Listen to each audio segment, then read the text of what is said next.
Hello everybody. Welcome on board. Welcome everyone. This is DZ Aviation for a new video today. As you can imagine, it's our English stream. I know we haven't done an English stream for quite a while. I do apologize. Last week I was planned to do the actual flight from Ottawa to Northern Canada. Last week was supposed to be an English stream. However, I did have some happenings that just ended up ruining the day for me, and then I couldn't stream at all. I do apologize, guys. That being said, we are back here. We're back today, Tuesday, and we are ready for another flight altogether, hopefully. So as you can imagine, we are sitting at gate 503, or should I say apron 503, at not Porto, but Lisbon International Airport. As you can see, I've messed a little bit with the weather, and not the weather, but with the time. And we actually not flying in real time. We're flying during the daytime. We're using FSLTL for flight radar traffic.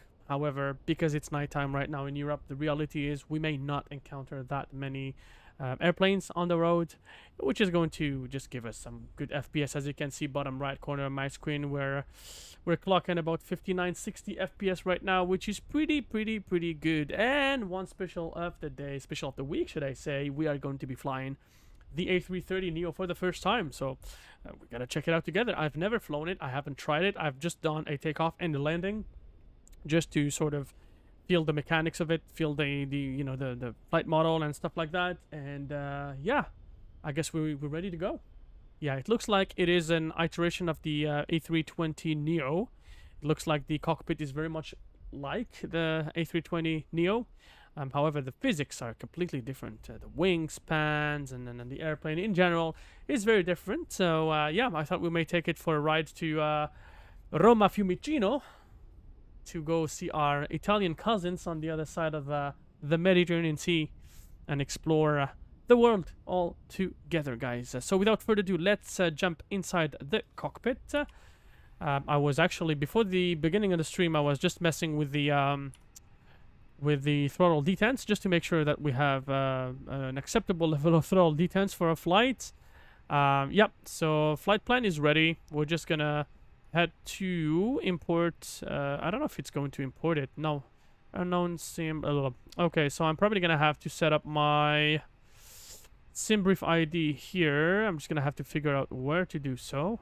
Just give me one quick moment here. So no, we don't have it here. In fact, let me just try to mess with the brightness. Flypad, there we go. So let's try to increase the brightness. Yeah, there you go. That's what I like. That's what I like. Yep, perfect. Blue, dark, white. No, not white. We'll just do blue. Time displayed, we do UTC and we do local. Or actually, we should better just do local. Let's do both. UTC and local, so we don't get confused. Okay, UTC and local. The other thing here, I'm just gonna have to figure out where to find the SimBrief integration. Where is it? Where is our SimBrief integration? It's probably going to be in the FMC. Let's take a look at that. I guess it's going to be the ATSU menu, AOC menu. Let's take a look at this here. Is it going to be here? No, it's not. Maybe communications menu? No. Data link status? No. ATC menu, connection, nope. You guys let me know if you're watching the stream. Let me know how to do this. I have not I haven't flown this airplane for a while. I haven't flown the Neo for a while. So init press weather requests, no. Maybe here, auto land 3, no. AOC menu, ATIS. Nope. It got to be another menu. It got to be the third menu, I think. It's maybe this one here. Nope, not this one. We don't want to mess with this. System aboard, avionics status. Nope, it is not here. Where could that be? let's go back to our flight pad here, and so we can check what is going on here. Aircraft states, that is not what we're looking for. Failures, air traffic control, nope.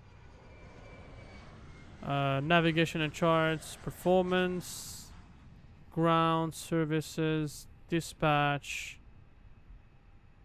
import flights. So let's try aircraft options. No. Sim options. MSFS flight plan. No.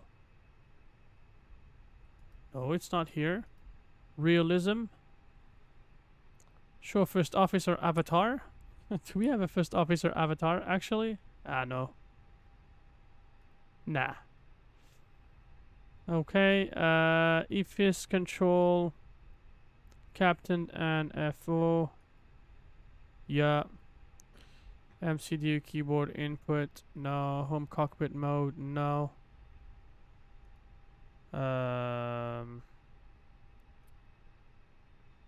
Oh, there you go. It is here. So perfect. I have entered my sim brief. There you go. I have validated it. Excellent. Woo! It's been a while. I haven't flown this airplane for a while, so yeah, it's just the way it is. So I have entered the information here on our flight pad, and so without further ado, let's try to start boarding this airplane. We're on time. Boarding time today, I guess departure time is planned for, so as you can see here in the simulator, it is 10:44 a.m. Departure is as per the real flight, the TAP 9101, so 9101, 11 a.m. So we do have another 15-20 minutes-ish. We're going to align our adheres, our lights are on. And let's go ahead and try to remember how to do this. Okay, so init. Let's go ahead and try to init our flight plan here. It looks like it's all good. Weather request. We don't need weather request. I believe there was weight and balance. No, weight and balance. We are not going to be able to do that. The weight and balance needs to be done here automatically, I believe, if I'm not wrong. So fuel. Let's go ahead and take a look at what sim brief is planning us. It's planning for us today.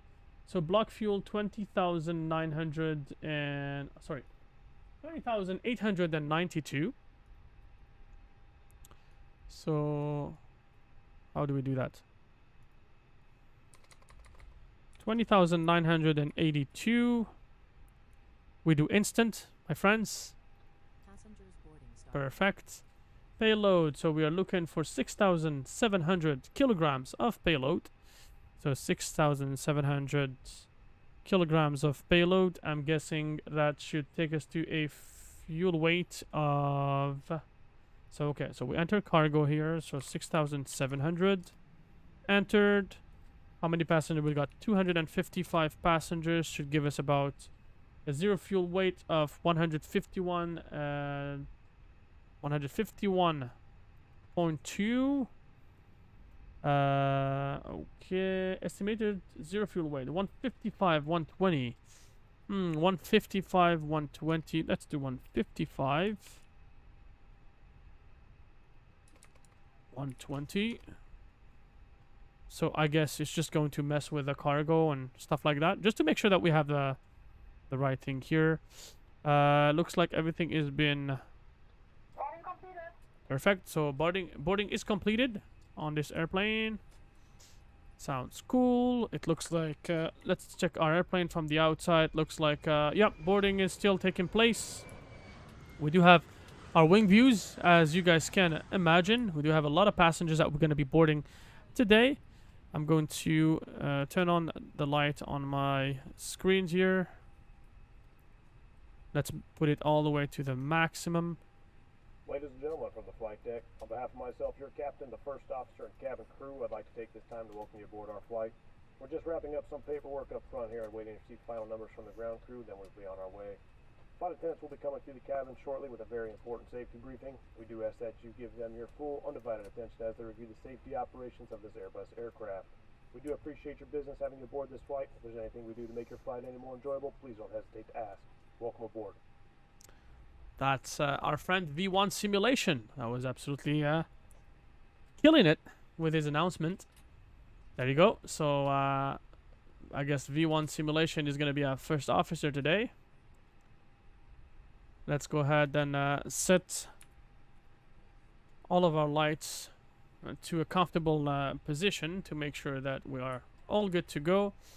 One more thing though. One more thing. I think I was set for the Boeing control. We're just going to switch it very brief to Phoenix A320 just to make sure that my throttle and everything here is synchronized the way it should. One more thing.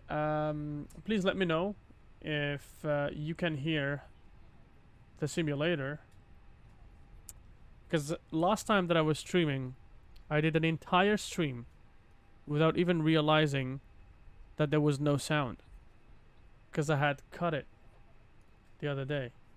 So yeah, everything is on. Everything should be working. We should we should be having an issue-free, a problem-free type of situation here. Look at this. Look at this. Chalks on LPPT parking 503. It tells you the amount of passengers. That is absolutely amazing. That's absolutely amazing. Okay, so I guess right now we have nothing to do but watch the ground people do their job until we're ready to depart. So without wasting any time, what I'm going to do in the meantime is that I'm going to import my flight plan into my into my Navigraph, just to make sure that we got the right flight plan, and we'll log into vPilot. Hopefully we're going to be able to have some online traffic. In fact, we can take a look at it right now. There is a C700 landing very soon at Lisbon. Just because of the iCUE code for the airport is LPPT, I always mistake it for Porto, but it's not Porto, it's Lisbon. So yeah, Lisbon. Okay, there is quite a number of aircrafts around the area, so I suggest we just log in. I'm just gonna enter my information on VATSIM and log into vPilot to make sure we have a little amount of traffic in our vicinity. Let's do it. Okay, so vPilot. First time I fly in this big boy A330 900 Airbus A330 900. There you go. Okay, we are online. I don't know why. Yeah, it's kind of weird. It looks like the reversers are on.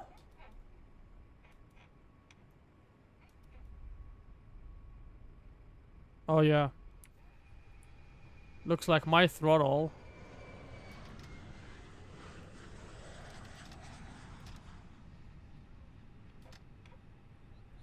okay, looks like we're gonna have to reset everything here for the throttle, because it is not doing what it's supposed to do.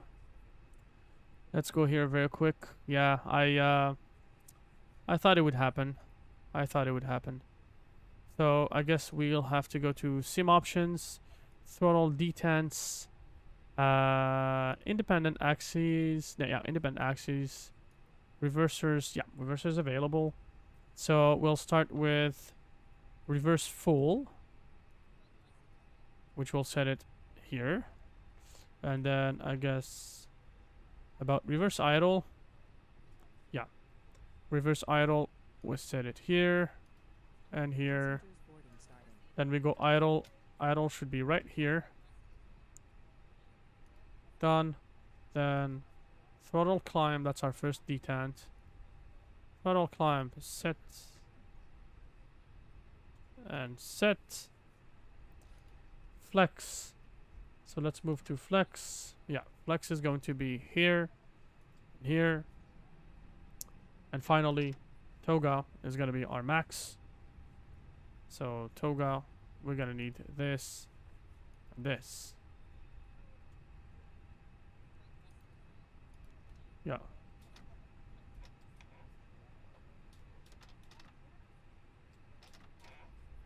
Okay. So if we do save and apply, maximum, come back, absolutely fine. We got it. We're good to go. And yeah, so I guess we should be good to go. LPPT, yep. So if we take a look at our weather, let's do raw 150 sorry, 15 at 0030 Zulu, 330 at 8 Cav OK, temperature 12, dew point 11, QNH 1022. For some reason QNH is saying here it's not 1022. Oh yeah, it's actually 1022. Yeah, yeah, so it is 1022. Okay, we're good to go. Oh, it is actually synchronizing with a simulator. Let's take a look at vPilots, LPPT, absolutely the same, so 1022. And then for our arrival,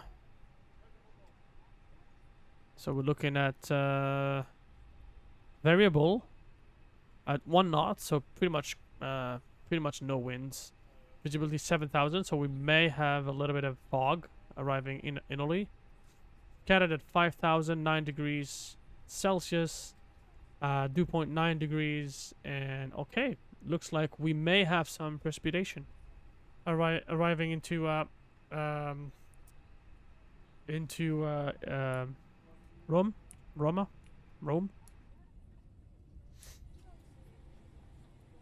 There you go.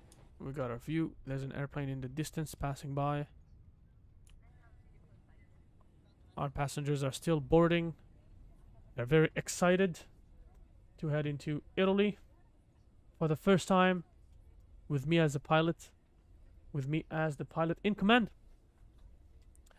I guess when I talk this way here, you may not be seeing me properly, so let me just try to configure the video. So maybe, yeah, maybe when I talk like this. Okay, it's a little better. Cool. All right, so we're chilling.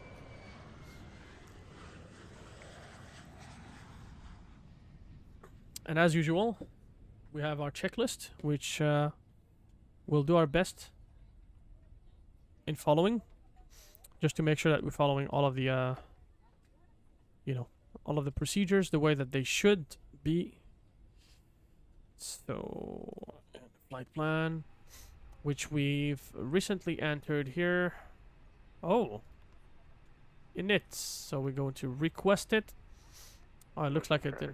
316 is 15 miles to the north of the airfield, 10,700 descending to 4th pattern altitude for the RNAV 402, Lisbon. There you go.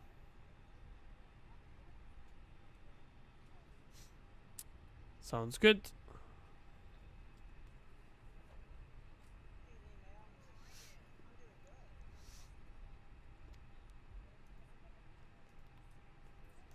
Okay, so as you know, we're going to Rome.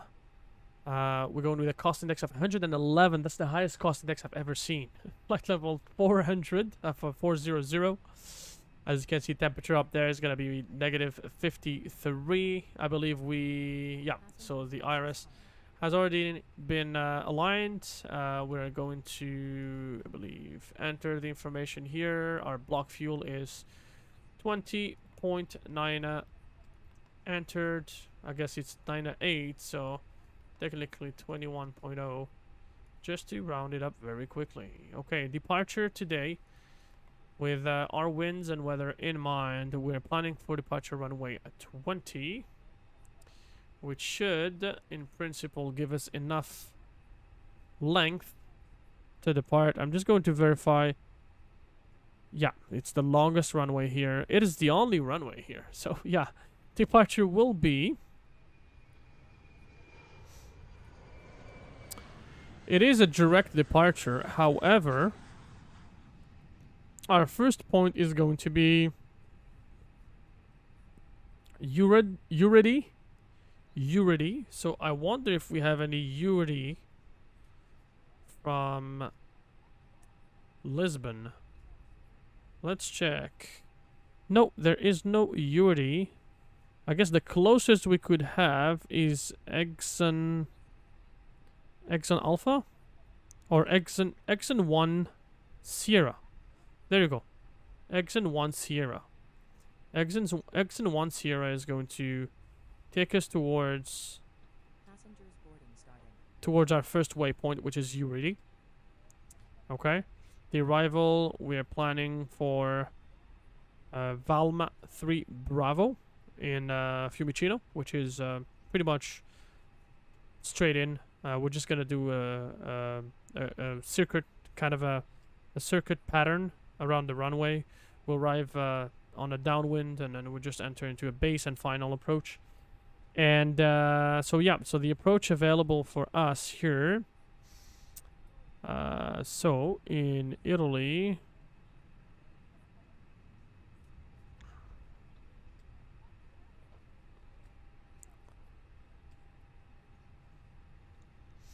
it crashed. So Exxon 1 Sierra. Let's enter it. It is in. Make sure we remove the discontinuity. So we go straight to Uredi.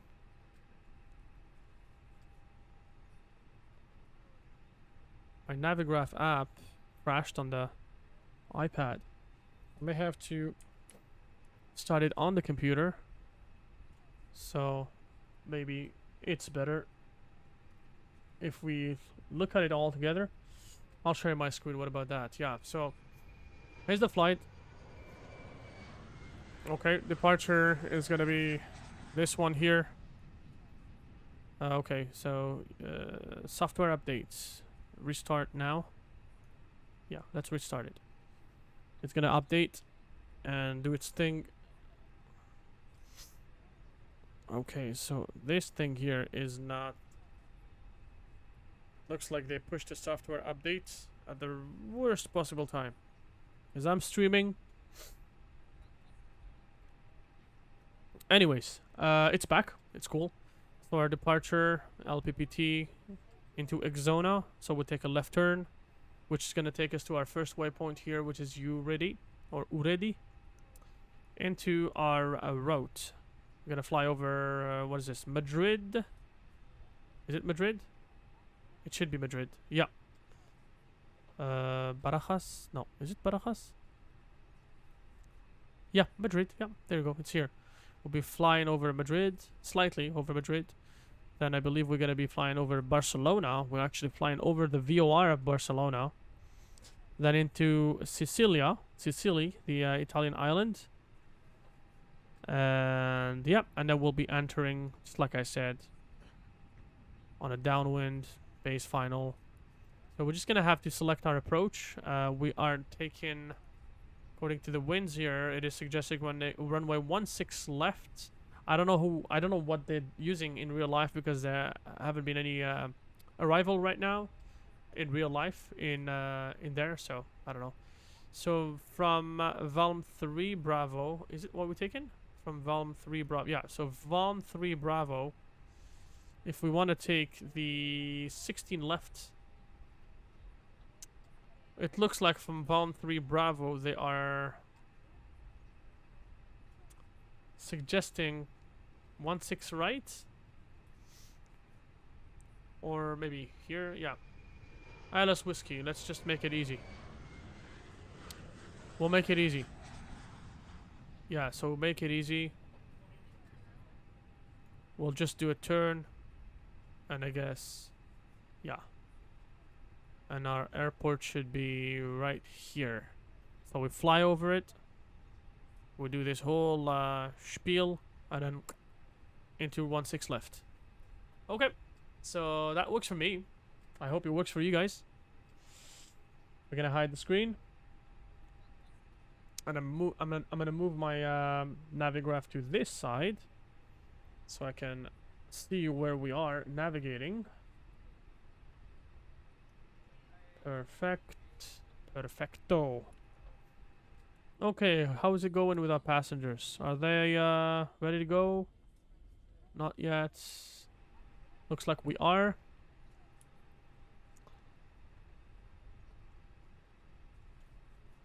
Let's try Navigraph again on my iPad. Fingers crossed. I hope it works. Why is it offline? Hasn't detected the Wi-Fi yet. Shoot. Okay, now it detected the Wi-Fi. Perfect. Cool. Let's go to Navigraph. Sign in. Continue.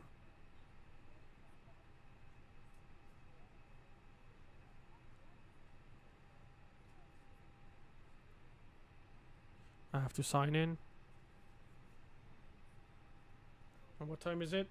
It is o'clock, so we should be getting out right now.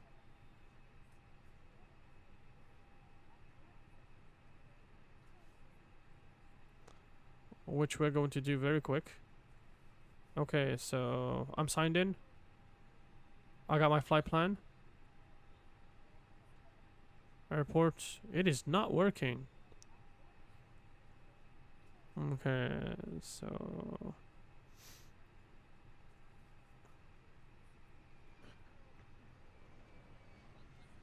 they didn't update, and then they just ruined the iPad thing. Anyways, okay, we are ready to go.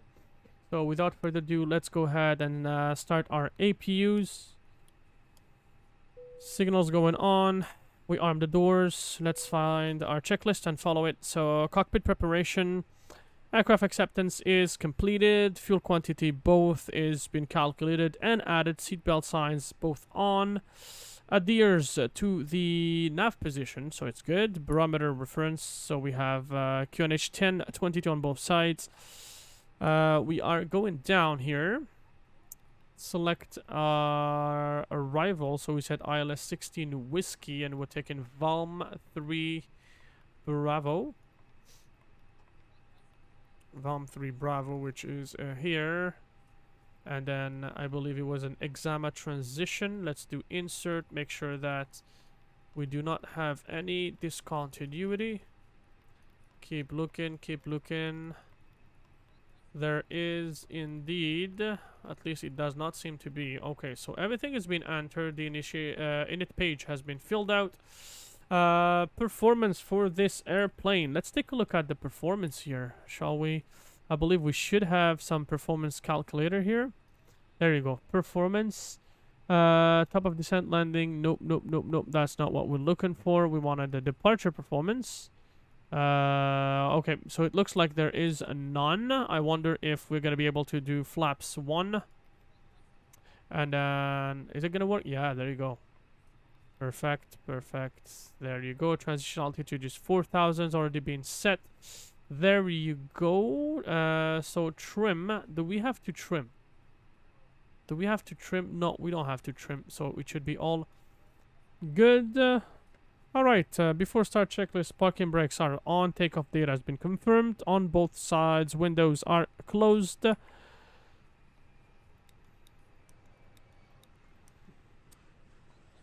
We start our beacon. Flight attendants, arm doors, and cross-check. There you go. It looks like we do have crew members monitoring our flight, so I will not be using Pack X today. Alright, the APU is on. So we're starting the APU. Stop here. Look outside. On our checklist, the doors is closed. Pedestrian is flight mode on both sides. Beacon signs are on.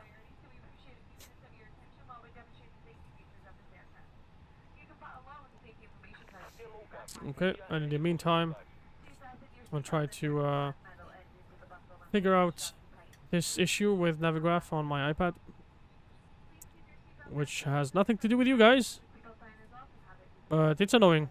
It's annoying when I use it really for critical purposes.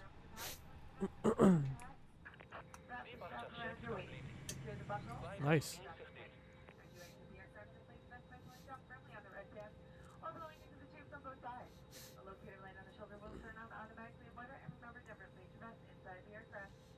There you go.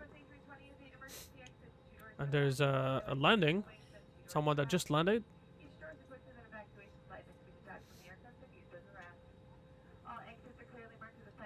Perfect.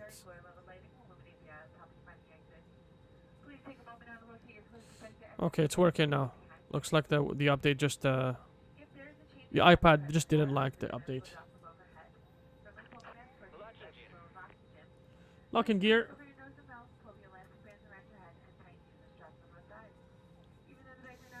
And I believe we're gonna have to go to the right, basically right where that guy went. So we're going to meet him.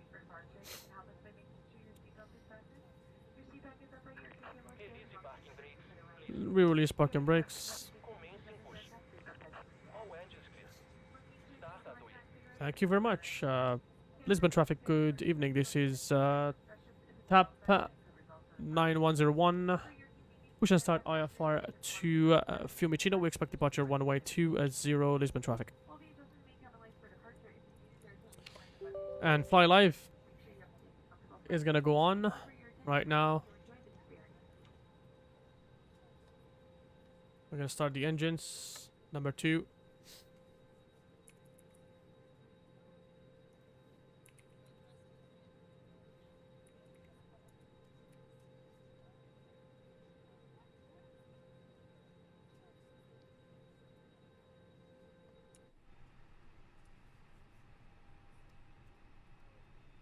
Oh.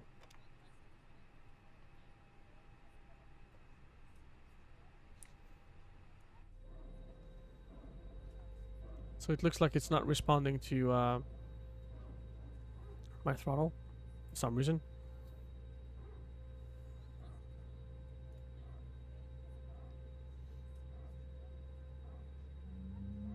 We're gonna follow our checklist to the dot, really, just to make sure that you know, we fly this as accurately and as safely as possible. Parking brake set. Perfect. There you go. So we do have a good engine start. As you can see, number 2 is on.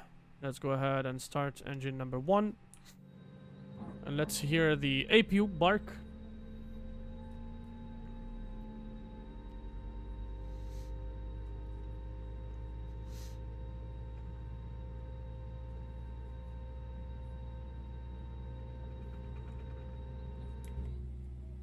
On the back end, let's go and set our flaps to the...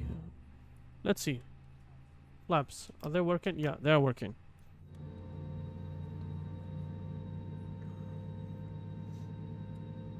The outside model, the external model looks pretty good. I have to say, it looks pretty good. Pretty damn good. There we go.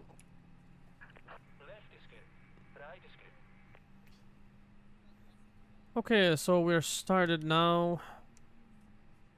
We go automatic. TCAS is gonna go on. We're gonna set our TCAS.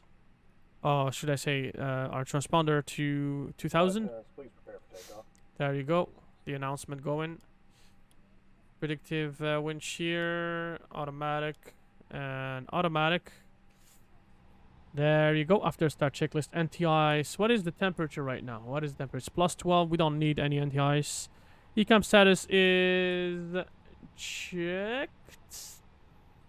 Yep. So we don't have any problem. Pitch trim, we don't need it. Rudder trim, we don't need any. APU turns off. Look at the outside crew. There is nobody. Taxi lights on. And then before taxi checklist. Flight controls. Full up. Full down. Full left. And full right. Rudder to the right. And rudder to the left. Let's take a look at whether we can set the steering. Is the steering working? Let's see. No, steering does not seem to be working, so let's try to check it out here. Sim options. Dynamic, no. No, that is sim options, no. We do realism, boarding time, separate, FS, pilot avatar, no. Aircraft options, acceleration, it should be somewhere here. Weight units, I'm pretty sure it's sim options. External sim bridge, calculated, wheel chocks, cones, detents, wheel chocks, calculated. No, it's not there. I'm pretty sure there was something saying steering. Hydraulic steering or something. Maybe it's here? Aircraft states. No. About. Nah. The flight path. Nothing here. AOC. OP ID. We don't need it for today. Yeah, so it should be here. First officer. Separate tiller from rudder. There we go. Perfect. So I'm guessing it's working now. Yeah, cool. Perfect. Alright guys, we are ready to go. Without further ado, we are going to set our auto brakes to maximum. We're gonna check our cabin. Make sure everyone is seated. Perfect. We're gonna arm. Should we arm? We're gonna arm our auto brake and we're gonna do a check. As you can see, we started to roll.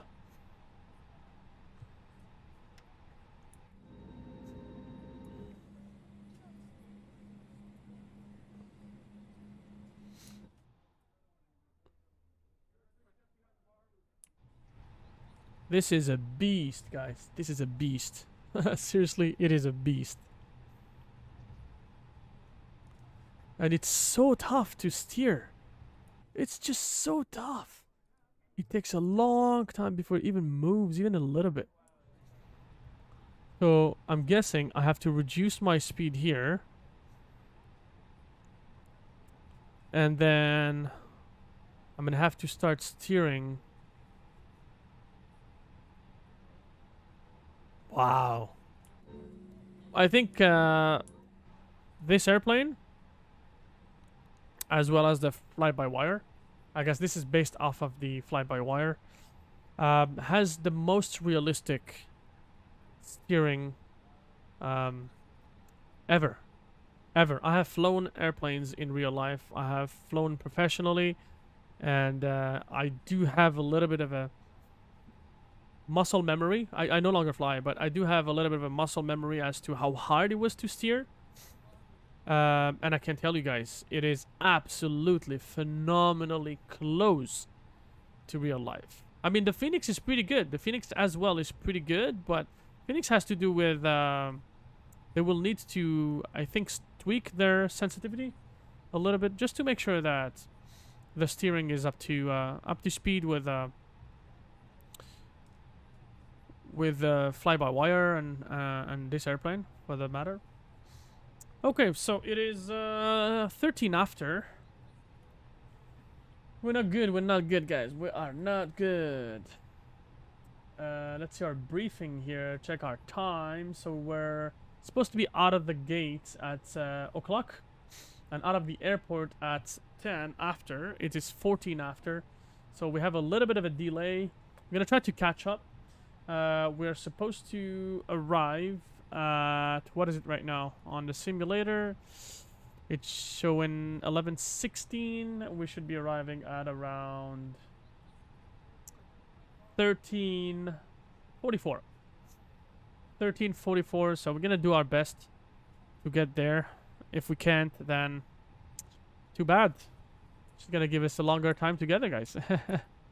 And by the way, today is gonna be the only flight. Actually, not sure if the stream ends up being too short after this one leg. We may do the return flight. We may very well do the return flight. I don't know. I'm not sure. But it's going to be a little late for me in that case. Oh, man. We'll see. We'll see how good this airplane is. If it's that good, I can promise you one thing, guys. We will be doing a long haul at some point. We will be looking into some very, very, very interesting long haul on this airplane. I'm feeling that I'm going to love this airplane. I don't know why. Just my feeling. Just a feeling here. I'm feeling that I'm gonna love this airplane, and I'm gonna start using it for all of my operations. So far, long haul wise, the airplane that I've loved recently, or up until now, was the Heavy Division 787, the Dreamliner -10, because I have flown that airplane in real life, and it kind of gives me the nostalgia feeling. Yeah. Other than that, let me tell you guys, it is about to drop down by 1 rank. We're talking about the 787. We'll see. We'll see how this flight goes. There's a traffic on arrival. Why are they taking the 02? Why are they flying into the 02? Let me check here. Is there any arrival? No, there's no arrival right now. Lisbon. Lisbon. Let's take a look at our map. Aha, okay. So that's a real guy landing number 02. I don't know what to say. So it looks like we're gonna have to cross the runway here into the other side, and so we continue taxiing to the threshold point. We'll make sure we don't block the runway for this guy. I'm just gonna make a quick announcement. Lisbon traffic, tap 9101. We're on Alpha 6 cross runway 20, and we'll report back once we're cleared. Actually, I have to check. The traffic at Portugal 1443 on final runway 02. Portugal, yeah. Is it Portugal? I think it's Portugal. I was actually going to check. Yes, we'll be getting out of the way very soon. We're on the very end of the runway, so you shouldn't get any close to us.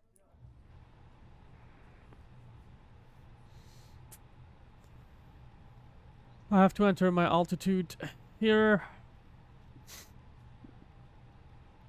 Man, it's exciting. It is exciting, guys. Does the weather radar function? Does it work? We'll see. So if we do a return flight, we may do it at night, just to see how things go. And Portugal 9101 on Alpha 7, we have cleared runway 20.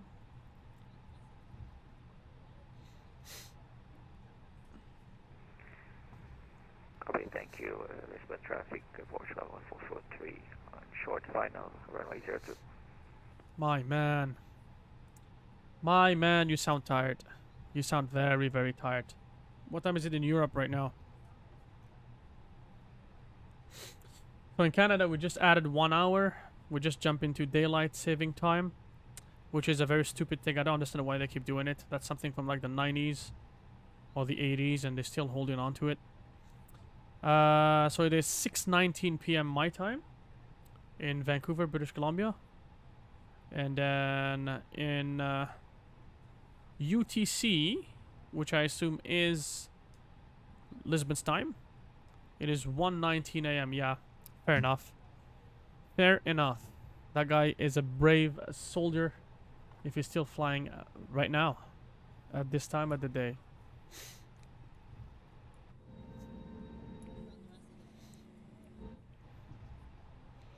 Let's check this out. There's a little bit of stutters here and there, left and right. I'm pretty sure it's because of what they've done with this whole Frankenstein, the A330neo. And actually, I'm gonna check here with FS Realistic if there is a profile for this airplane. So there is indeed a profile. The most used profile. It's a high PX something. Let's try it. Let's try it out and see how it goes. So we are traffic airport 443 runway indicated. We are 10 minutes. We're 10 minutes late for our departure.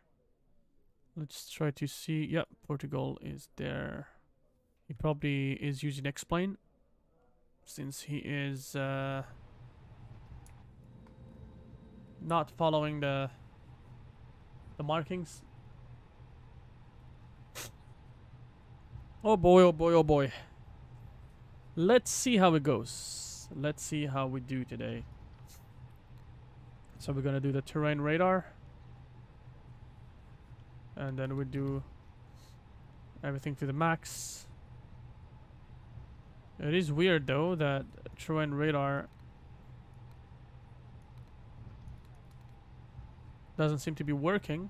Does it work for me at least? No, it doesn't. Okay, so looks like terrain radar doesn't work. That's one thing. I'm pretty sure they're working on it, on fixing it. Pretty damn sure. Clear. Let's do all. There you go. And let's do our lineup checklist. Okay, so lineup checklist. Cabin is secured for takeoff. Takeoff runway. So we have runway 20. TCAS is TARA packs 1 and 2. Packs 1 and 2. To the off position. We won't do off position for the packs. We'll depart with packs on just simply because this is how Portugal operates. So we take a wider turn rather than the narrow one because we're big. Look at how big this is. Look at how slow the steering is. It is impeccably turning. That is fantastic, my friends. I'm in love right now with this airplane. I am in love. Alright guys, so strobe lights to the auto position. A runway turns off. Takeoff lights. We are ready to go, guys. Let's line up and get the hell out of here. Lisbon traffic, Portugal 9101. Line up runway 20. Immediate departure, no delay expected. Departure will be Exona 10 and we expect flight level 400. Portugal 9101 for Lisbon. You have a good evening. This is the last call. Lisbon. Or Lisboa? I don't know how they pronounce it. Thank you very much. Good evening. You have a good evening, sir. Thank you.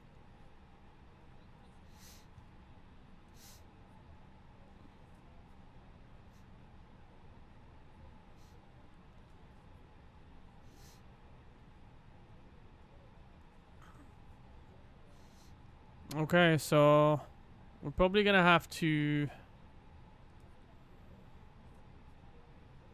follow these arrows.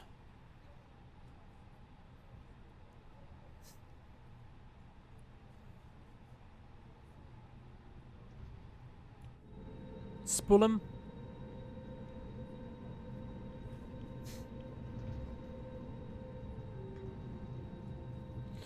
The sounds are fantastic, guys. These sounds are just simply fantastic. It's a pretty long runway, 12,000 feet length.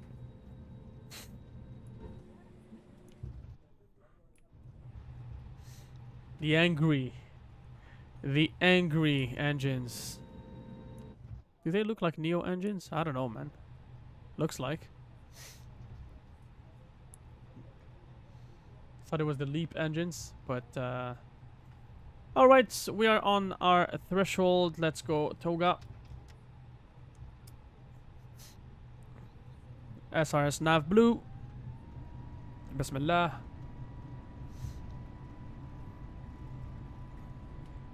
And we give it some forward pressure on the stick. 80 knots check. 100 knots we release pressure. Don't worry about the stutters. V1 and rotates. That was fast. Positive rate of climb, gears going up. Thank you very much for having us, Lisbon. We'll see you around. There is no flyby, but I can show you the view from here. Isn't it amazing? Yeah, it is. Go back to our airplane.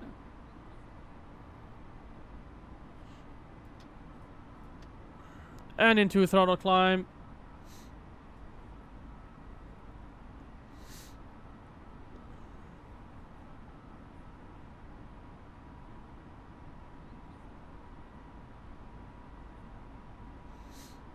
And flaps up.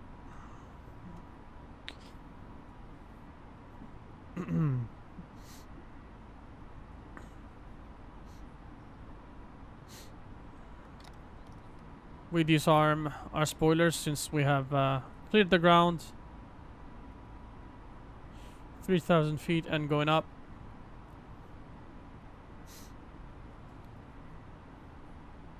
This doesn't look like it's gonna be working. Terrain radar. Nah, it's okay. I don't mind. No big deal.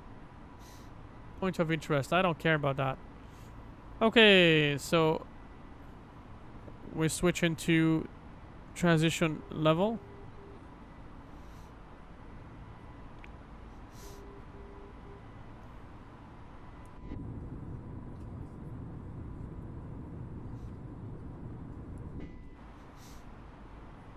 I'm excited. I'm excited. It feels pretty heavy. That's my first impression. I mean, I've flown it already, but I haven't flown it loaded with passengers and cargo. So yeah, it does feel heavier than what I thought. It's definitely heavy.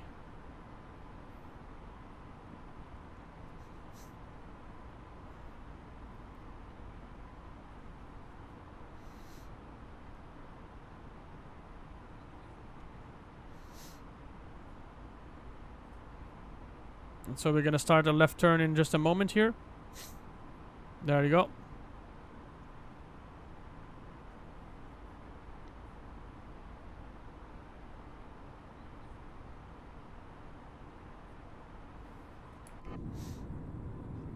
With a view of Lisbon.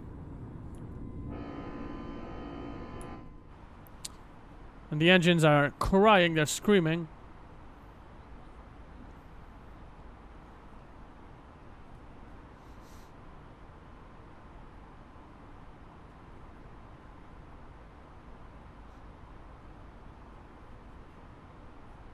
Very stable turn. I love this. Sunglasses. That's my sunglasses. I don't need them today.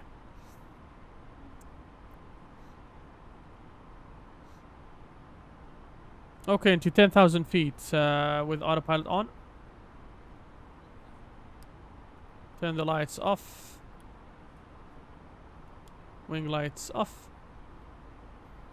There you have it. We are in the skies. Oh my god, that was a pretty nice departure, I must say. A pretty cool one. Alright, let's play some music, guys. Let's play some music.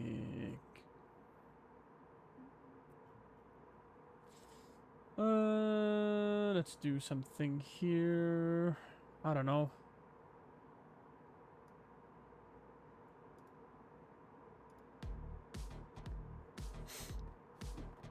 Some energizing music.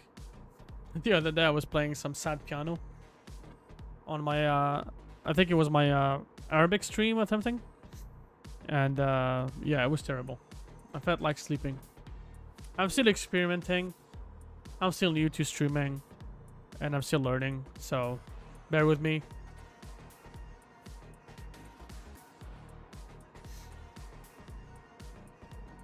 I feel like the strobe lights are not on. Maybe me. No, they are.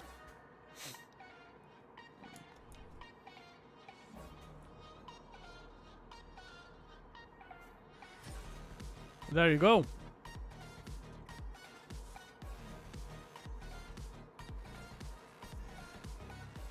Let's try to find something more more Latin.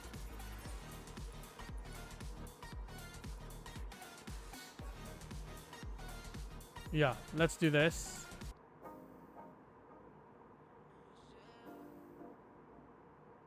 Maybe this. This is more like the vibe. Since we are in a Latin country, Portugal, and we're flying over Spain and going on the other side of another Latin country, Italy, I think it's more accurate.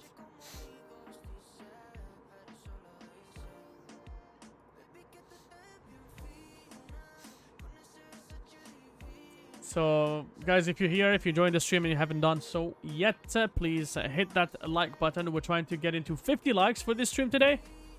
Hopefully 50 likes. And also, if you like this content and you want to keep up with us and watch our regular streams 3 times a week, we do stream in 3 different languages. Once in English, once in French, and once in Arabic.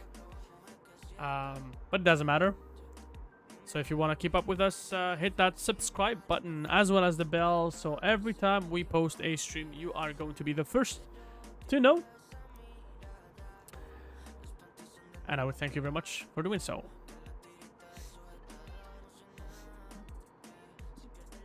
First impression, it is flying pretty well. It is flying pretty well. I just want to make sure that it's doing what it's supposed to. Yeah. It is behaving. It is 100% behaving. I just wonder, maybe weather radar should be turned off, and then terrain radar on. No, it's not working. It is not working at all. So yeah, we can do without terrain radar.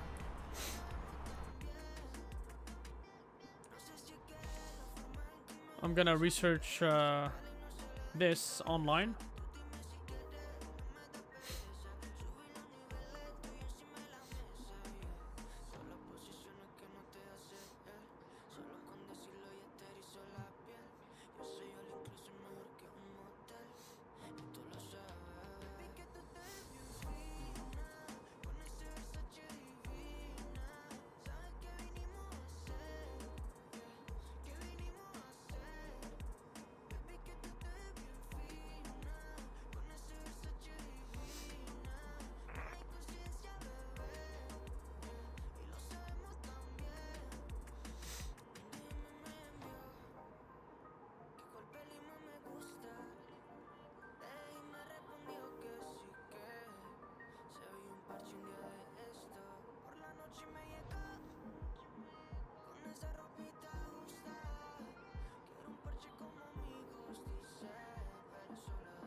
So if you've noticed, the stream looks a little bit brighter than what Flight Simulator looks like in real life.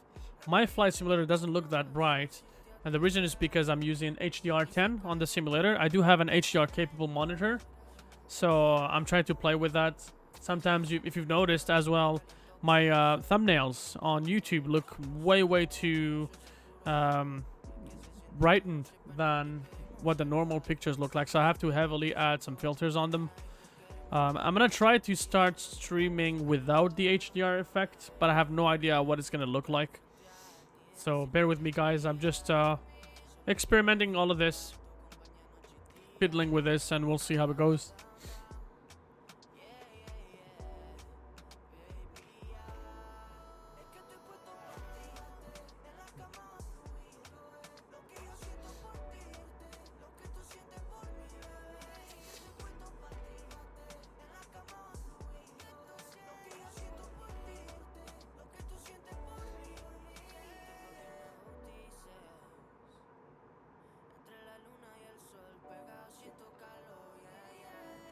Entre la luna el sol.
Okay, we check on the airplane, make sure everything is going well. It is indeed going well. We're almost hitting our cruise altitude. Let's try to give you some wing views, guys.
Ladies and gentlemen, once again from the flight deck, your captain speaking. We've just reached our cruising altitude for the flight. As we begin to settle in, I do want to remind you to please keep your feet and elbows clear from the aisle, as the flight attendants will be coming through the cabin with galley carts shortly. Also, one more reminder to please refrain from congregating near the front galley where the flight deck door is located. Thank you.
que no queremos más.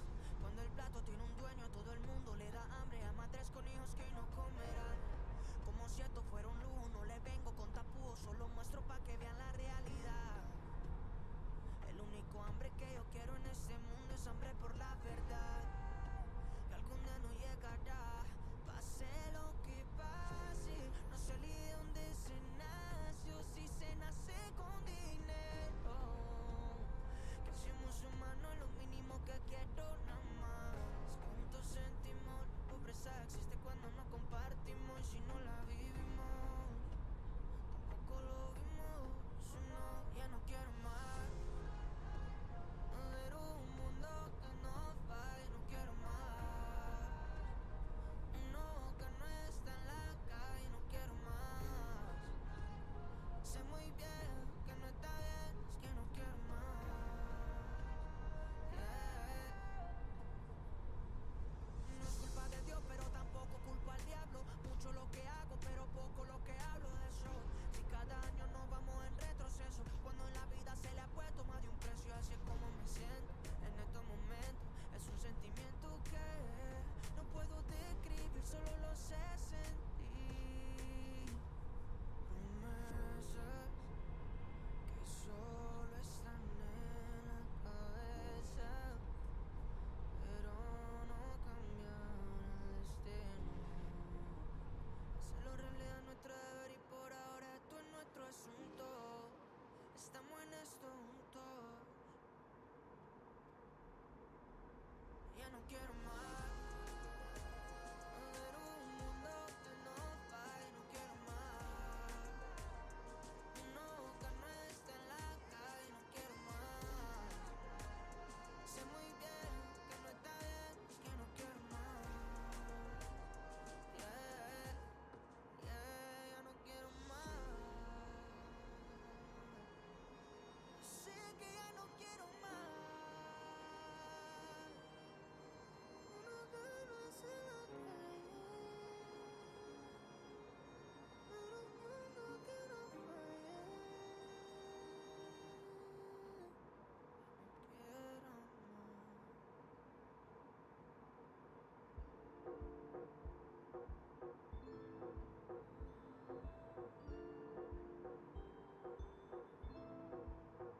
quiero más.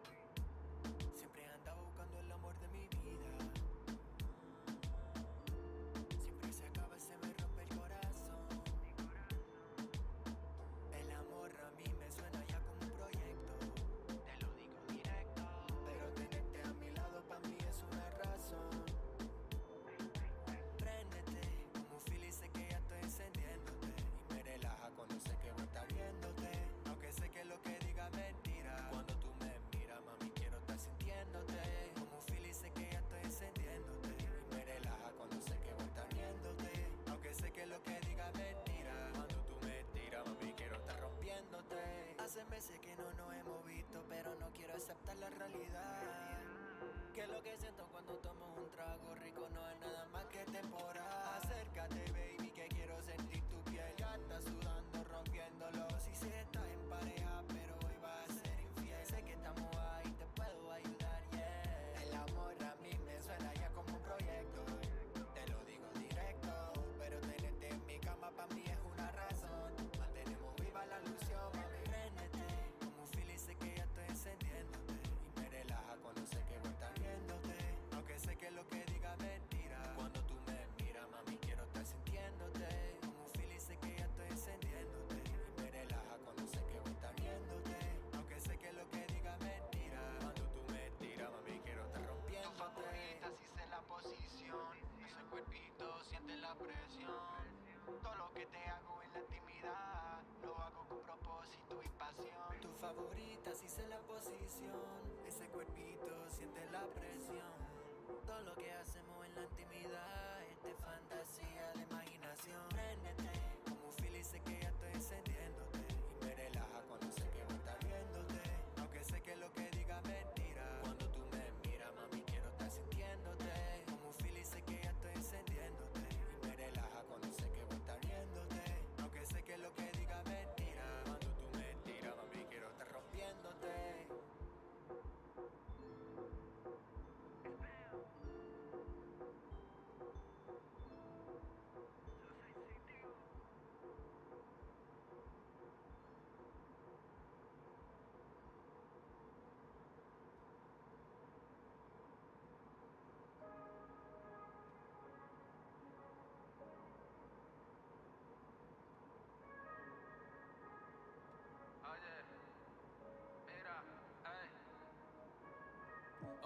pierdas el tiempo, persiguiendo mi tempo. Son las vibras de la noche, siempre son más de las 12. Yo lo mantengo y lo rompe, mujeres de oro que rompe. Saca la botella, gozando la vida, mujeres bonitas que rompan, gozando lo suave, ya yo tengo las llaves. Arranca el carro y rompe. No bregan con mi brillo, hace mucho calor. Siempre activo, sudando con tiros. Ahora es el único momento que cuenta. Con paciencia, mi presencia. Rompe, rompe, rompe. De cualquier manera, rompe, rompe, rompe. De cualquier manera, rompe, rompe. So I was watching my own stream just to make sure that the sound and everything is fine. Since the traffic this evening is not that crazy on the chat. Also, we have just started. This is our second English stream, so we gotta be patient before chat becomes crowded. So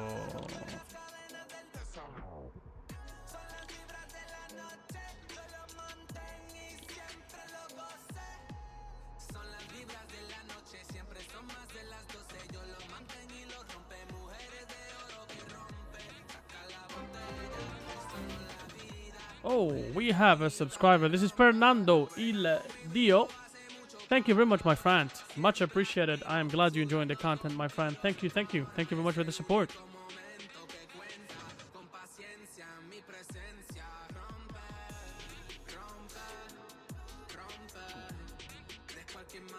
Wow, another subscriber. So we're at 63, 64. 64 subscribers, guys. Good job. Good job, good job. Much appreciated. We're growing a community here already.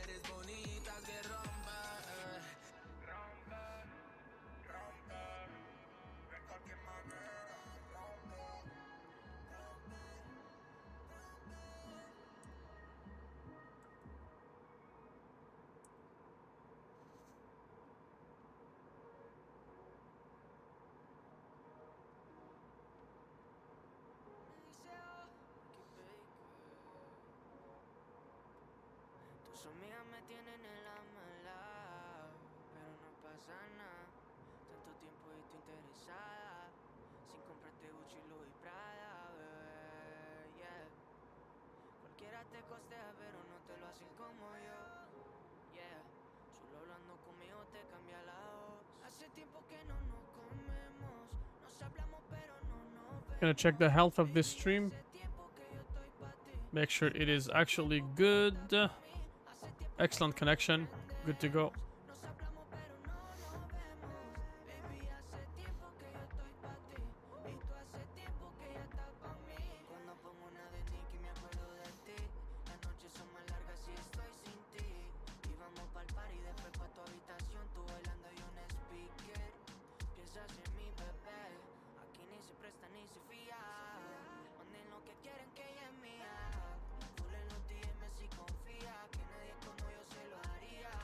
So yeah, YouTube was giving me messages that my bitrate was not the best. But now I've switched it over into what they were asking me for.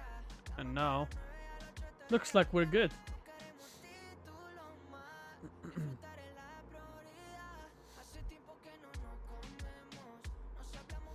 Wow.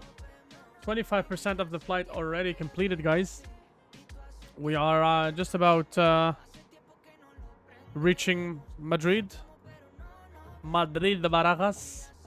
Madrid Barajas Aeropuerto Internacional. I don't know. All this music makes me wanna speak Spanish or something. I do speak Spanish, but I'm not brave enough to stream in Spanish. That'd be a no. Too embarrassing.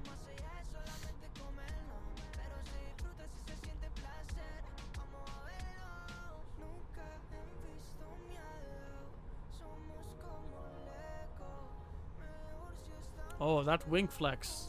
That wing flex is pretty good. And guys, this is not the latest update of this bad boy. This is version 3.3.0 that I'm flying right now. I'm gonna be doing another stream. In fact, this whole week we're gonna be flying the A330. I'm gonna be doing another stream on in the weekend. It's gonna be in French and in Arabic. This is basically what my weekends are for. But I may actually add a second English stream during the weekdays. I'm not sure. It's gonna have to do with the popularity of my streams. If you like English streams, then we'll make more of them. If you like French stream, we'll make more of them. If you like Arabic streams, then we'll make more of them. I mean, you know, right now we're trying to, you know, grow the community and connect you guys with different cultures as much as possible. So, anyways, next stream after this one, hopefully on the next flight. I think the next flight is gonna be on Saturday. Possibly Saturday. I may do another English stream on Friday evening. Just because of the fact it's Friday, I may do another one on Friday evening. We'll see how it goes again. Friday evening is going to be Pacific time, 5:30 p.m. So Eastern time for people in North America, that would be about 8:30 p.m. your time. So just about the right time to start your evening, hopefully. You can grab whatever drink you want. Next month, around the end of March, we're going to be doing a Ramadan special streaming. Because I'm going to be doing Ramadan. We are going to hopefully start to do one stream per day. So we're going to do one stream a day. And we'll do a variation of language shift. So you'll notice probably by the end of the month that we're going to have a lot of flights, a lot of streams. Yeah, that's basically it. If you wonder what Ramadan is, if you've never heard of Ramadan, Ramadan is a month within the year where you contribute, I guess, by giving a little bit of yourself to help feel the same way that people in need or people that do not have the same advantages you have feel. So that is done by fasting. So you fast and you do not eat, you do not drink anything from the sunrise to sunset. But that's not only that. You have to fast not only from food, but you have to fast from all the bad habits that you usually take. So for example, if you smoke a lot of cigarettes, fasting is going to prevent you from smoking. So obviously it's going to help you at the end of the month. If you are into, I don't know, drinking alcohol, for example, it's going to be a good challenge for you to get out of that bad habit. And then, you know, if you like to eat chocolate a lot, or if you, I don't know, if you eat meat a lot, red meat a lot, if you are overweight, or if you're not satisfied with your weight and you want to try to lose weight, fasting helps. For people that go to the gym, it is one of the best ways to get in a good shape, because it boosts your metabolism, and it boosts your, really the, how do you call that? The immune system. So your metabolism accelerates, your immune system gets stronger, and the capacity for your body to burn fats, obviously because you're fasting, gets better and better throughout the month. So a lot of people from my community in Algeria, what they would do, they fast during the day, and then when it's time to eat, they go crazy and they eat the fattiest possible things, the unhealthiest possible meals. I mean, just because they eat a lot, our culture is very rich when it comes to food. Similar to Latin America, similar to the Caribbeans, similar to, Southeast Asia and whatnot. So yeah, so I'm gonna be contributing this year by fasting the whole 30 days. Not only this year, I have done it as well the previous years. So I'm gonna be contributing by fasting and doing donations, obviously donations. So as part of this month, you have to give a little bit of your wealth to people in need. So there will be a part that will be given towards the end of this month. Hopefully I'm gonna try to do a giveaway if we are able to gather a number of people here. I'm not sure, if I don't have a lot of viewers, may not be able to do anything. But if I have viewers, if the number of viewers start to grow towards the end of the month, we may be able to do a giveaway, which is gonna be my way of donating. And yeah, that's pretty much the plan for end of March into end of April. And yeah, otherwise, stay connected. You've got my YouTube channel, you've got my Discord, you've got my Facebook, all down in the description. Links are all there. You can follow me. I'm gonna update you guys on every upcoming stream, whether it's English, French, or Arabic, and so you guys can keep up with everything. I know it's crazy to have a multilingual streamer, but I'm trying to create that. I've never seen that happen before. I was kind of interested the other day when I was watching a stream from what was the name of that company that recently developed the ERJ, the Embraer 195. I don't know the name of the developers, but they were streaming the showcase. They were doing like the showcase of that airplane, and the guy was speaking in a mix of German and English at times, and then chat was responding to his German comments and then responding to his English comments. So it was a good, I felt it was a good mix, and I thought maybe I could try this. So let's see how it goes. Only I don't want it to be a shit show. That's why I do separate streams, English, German, English, Arabic, and French separately. So I welcome separate cultures into separate streams with separate languages, and then one day when everybody is in a good symbiosis, I will maybe invite everybody into one stream all together, multilingual. I mean, for me it's gonna be pretty tough to speak multi-language.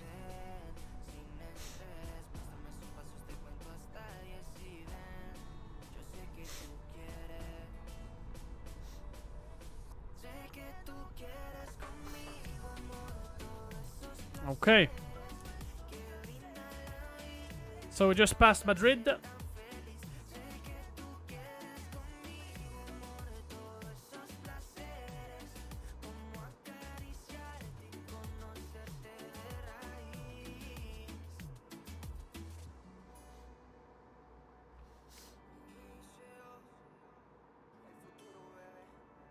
I'm hoping to get some viewers from North America, South America, Canada, hopefully, on my evening streams, because I know that Europe is sleeping by this time, and right now there have been most of the viewers right now like were from Europe or are from Europe.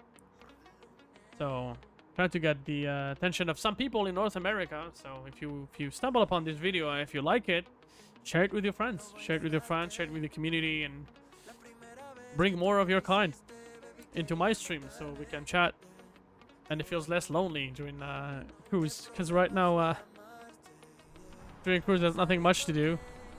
As you can see, flight level 400, we're kicking a pretty solid Mach 0.82, which is pretty quick. Yeah, I guess that's one thing that I have to point out for this airplane. So far it flies pretty well, it's superb. But if I have to point out one little critic, is that it is pretty heavy on FPS. And it does not even have a modeled cabin. It just has the windows, the windows that we can configure views from.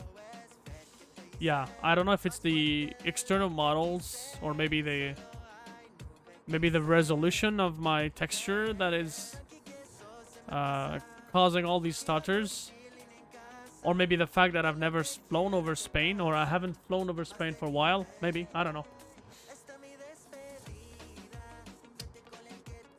No idea.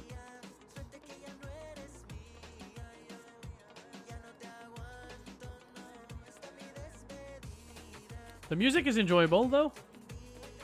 It's a pretty nice vibe. Pretty on par with the countries that we're flying over. I don't know if there's any Italian reggaeton or something. I have no idea. The Italians are more romantic apparently. That's what they say.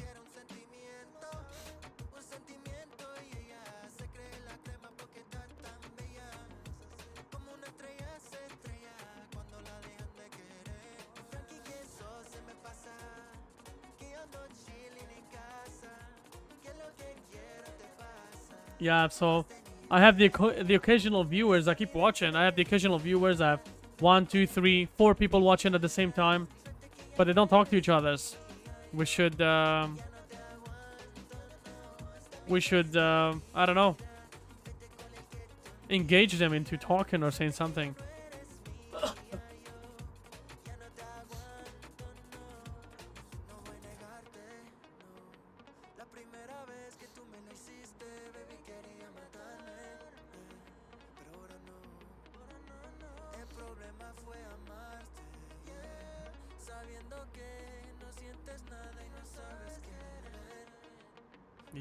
Yep. So yeah, so I was saying, guys, I know I see people watching and leaving and coming back and leaving. If you just jump on the stream, make sure you send me a message so I can read you, so I can welcome you properly to the channel. It's pretty nice to see you guys gang up on this stream one after the other. It's pretty cool. Yeah, but just stay a bit, watch the video from the beginning, and yeah, send me messages on the comment. We'll be more than happy to reply to any of your questions. It's a very new channel. I used to have another channel called Canada Airliner, but I dismantled the channel because I feel like I was no longer interested by that concept, because I had like a virtual airline that I had created, which was called Canada Airliner, and I would fly all over the world, and you know. But now I feel like it's better to do a day in the life of, or real life operations of diverse airlines. It gets us to many more countries, many more locations that I have never visited. For example, we may be doing a stream in Brazil. I've never been to Brazil on this simulator. I remember when Flight Simulator was released in 2020, that summer, I think a month after release or something, I tried to fly with the default 787. I tried to fly from Montreal in Canada to Sao Paulo, Brazil, and it was a pretty long flight. I remember. I think I managed to get into 7-8 hours into the flight, but then at some point it just crashed. It just crashed the desktop. Knock on wood. Knock on wood. The sim is not gonna crash on us, but you know, it's been pretty stable. I don't wanna jinx myself or anything like that, but the simulator has been pretty stable recently. At least in my experience, flying the Phoenix, the PMDG or the CRJ. It's been pretty stable. The only problem that I had was a couple of days ago, couple of streams ago, when I did the South Korean operations with Jeju Air. I had the bug. I had like a glitch with a PMDG where all the instruments freeze and you can't see anything. I mean, the airplane was still manageable, movable, I guess, flyable with a joystick, but I could just not read any data. I think it's probably a firewall that the airplane uses to prevent cheat and stuff like that. But yeah, it was a round trip. I went from Jeju to Seoul, and then on the way back, the flight went super good. However, on final, weather was really bad, and I couldn't, I couldn't. My instrument just stopped working. So I did a manual landing, and we landed safely. We got everyone on the ground safely. So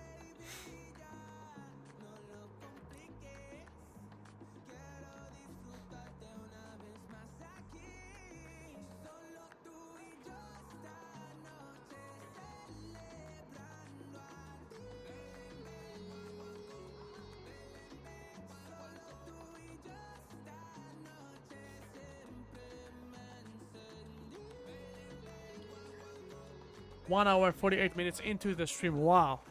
Time flies, guys. If this was my full-time job, I mean, I can understand streamers why they do this as a full-time job. Because you just don't feel the time go by. And right now, I'm not talking to anybody on the chat. Because there isn't... I mean, there are some people in chat and out. It's in and out. It's sporadic. It's intermittent. But I try to project... I guess I try to put myself in the shoes of popular streamers. They're swamped, man. They get message after message after message after message. So they have to read the messages. They have to answer the comments, answer questions. In cruise, fly the airplane. Man, they're just so busy, and then it makes the time fly by. So, yeah.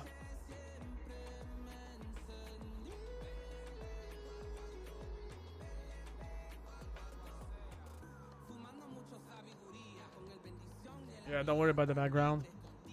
I'm trying to hide the background. I'm joking. I actually bought a green screen. I bought a green screen on Amazon. A cheap one. And I thought that it would... work. The only problem is... For all of you guys, if you're interested to know... When you buy a green screen, you have to make sure that the green color is strong. You know what I mean? Because if not, if you apply the chroma key, that's what they call the chroma key. If you apply it, it's gonna give you a lot of grains. You're gonna have a lot of grains around your body, and it's gonna look pretty ugly. Pretty ugly, yeah. My webcam has a built-in function to apply the chroma key, but it's very... Like the anti-aliasing is really not good, so it's distracting. It's very distracting. So I opted out of it right now. I'm gonna return that green screen actually back to Amazon, and hopefully in the future, in the near future, I'm going to maybe buy a good professional green screen. I don't know whatever professional is, but something big, something that would, you know, cover the back and function properly. It's an investment, but I think the channel is still very young, and I believe it's cool to just have me here.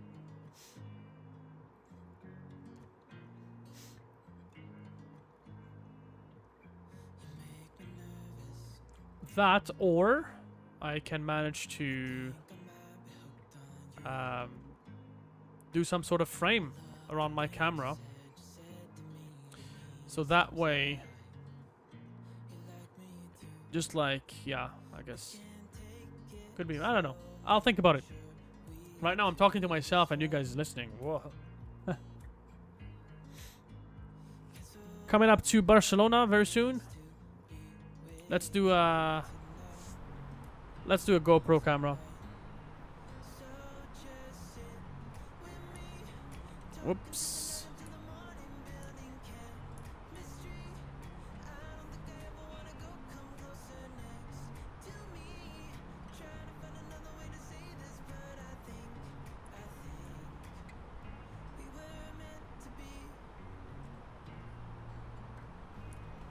Whatever GoPro looks like. No, I don't think it's good. Maybe this is fine.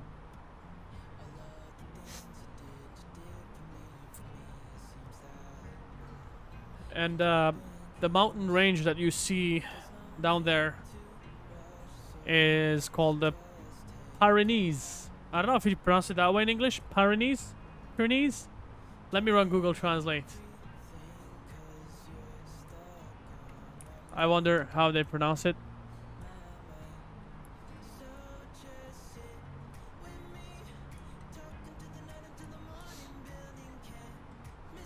Pyrenees. The Pyrenees, yep. So that's the Pyrenees, which is a mountain range that separates Spain from France. There's a small country in between called Andorra.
Oh yeah.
It's looked like I just noticed. It looks like this is no longer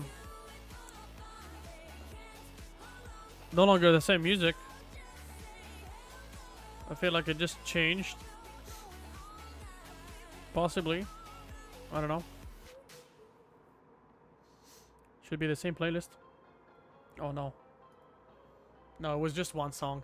Just one song that drifted away. One song that just went nuts.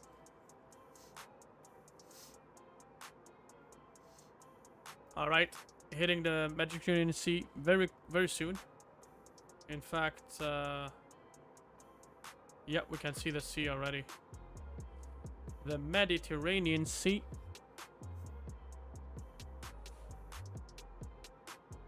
On Saturday, the schedule... What do we have on the schedule on Saturday? Saturday we have Air Algerie. On Saturday we're going to showcase one of the sceneries of one of the community members in Algeria. So we'll showcase that scenery.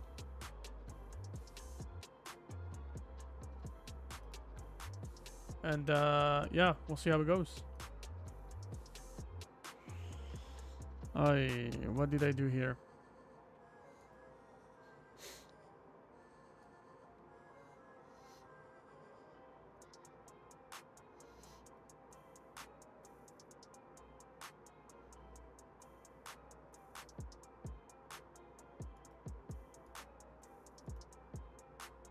There you go. Oh man, we're approaching half of the stream, half of the flight, I guess. It is indeed a longer flight than SimBrief is planning. SimBrief says for some reason that no, actually, in real life, the flights. Actually, in real life, the flight took off at 12:09 p.m. and it only arrived to Rome at 3:54 p.m. So that is 3 hours and 45 minutes. That is a lot. 3 hours and 45 minutes. Wow. That's a lot. That's a lot. For some reason, SimBrief is saying that the flight time is... What did it say here? Let me just tell you. Okay, briefing times. No, here. All the way up. SimBrief says it's a 2 hours and 34 minutes flight. Yeah. I don't know about that. I don't know about that. It took us... Hold on a second. Did I start my chronometer? No, I did not start my chronometer. We took off about... let me see here when we took off. Volanta is probably gonna keep that for us. I keep closing Volanta for some reason. My bad, Volanta. Sorry for the disrespect. So yeah, takeoff happened here.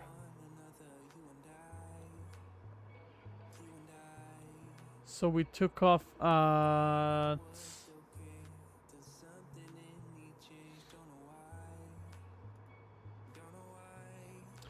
10 minutes late. 12 minutes late, exactly. So we took off at 11:22. 11:22. Right now in the simulator, if you take a look at the clock here, it's... No, it's impossible. Yeah, I think time is different now. So 11:22. Yeah, so we left at 11:22. It's 12:33, so it's been an hour and something. It's been an hour and 11 minutes since we left Portugal, Lisbon. Yeah, and we're just reaching Barcelona, which is on the opposite side, on the opposite coast from the Spain-Portugal land. So, yeah. Nope. It is not a 2 hours flight. I still have to cross the... let's put it this way. I still have another half of the flight. Maybe a little bit more than half.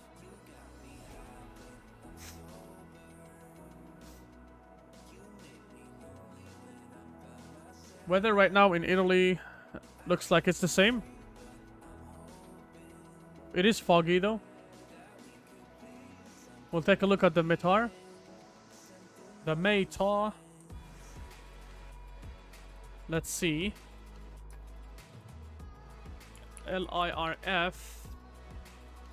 Yeah, so visibility has gone up. We were at 7,000 earlier.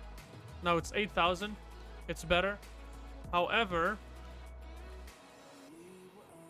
temperature is the same, and the clouds are getting higher. They were at 3,500. Now they're at 4,500. My bad.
I'm not sure if I want to continue streaming or if I want to start dancing, honestly.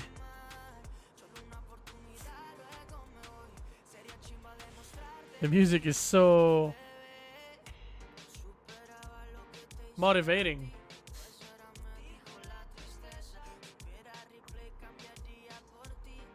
Okay, let's do a wing view.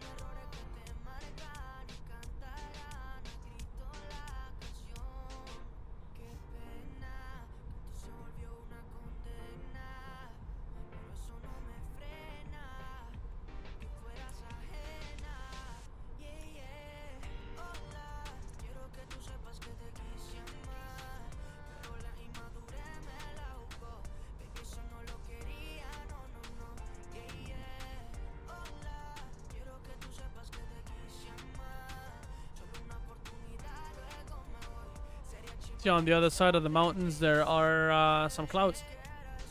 That would be Bordeaux, France. On the other side, at least, I guess. Yeah, we are on the opposite side from the mountains from Bordeaux.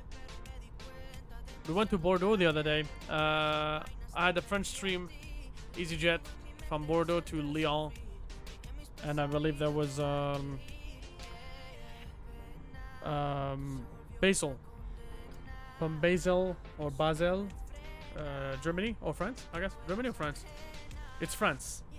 So from Basel to Bordeaux, and then from Bordeaux to Lyon. Feel free to go watch it, leave comments, you know, all that spiel. Comments, like, subscribe, all that stuff. Just keep giving me likes. I like that. Oh wow. The engines actually move. Oh wow. Look at that. The engines actually move. They vibrate. That is something.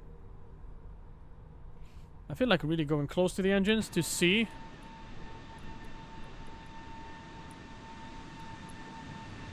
It's gonna be loud, sorry.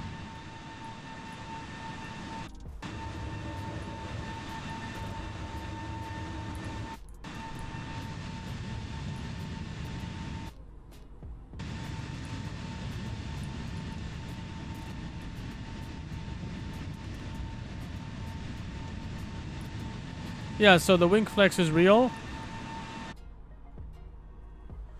Let's check if they move.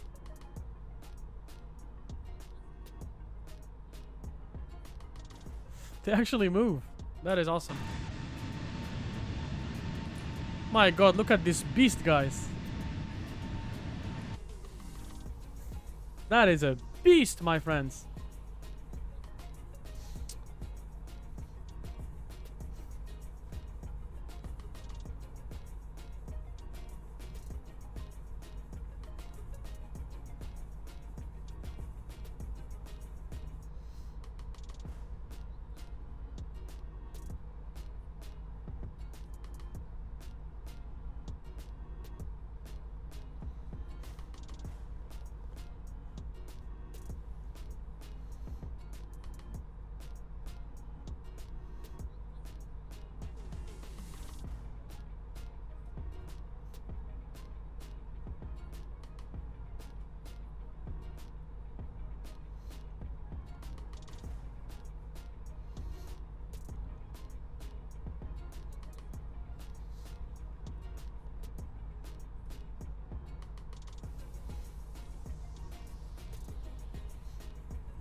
So according to SimBrief, our top of descent should be in about 34 minutes. I don't know. I don't know if it's gonna be in 34 minutes or not. I guess it's gonna be, yeah, I guess it's gonna be around that time.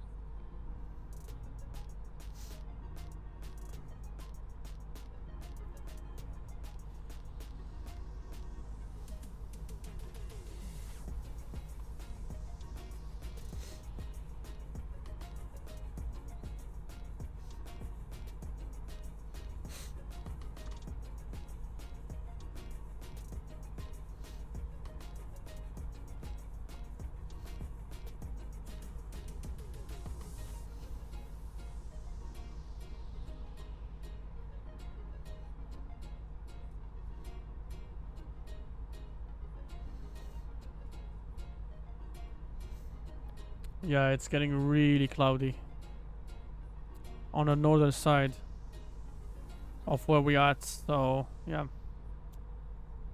So you're flying over Barcelona. Right now is Barcelona.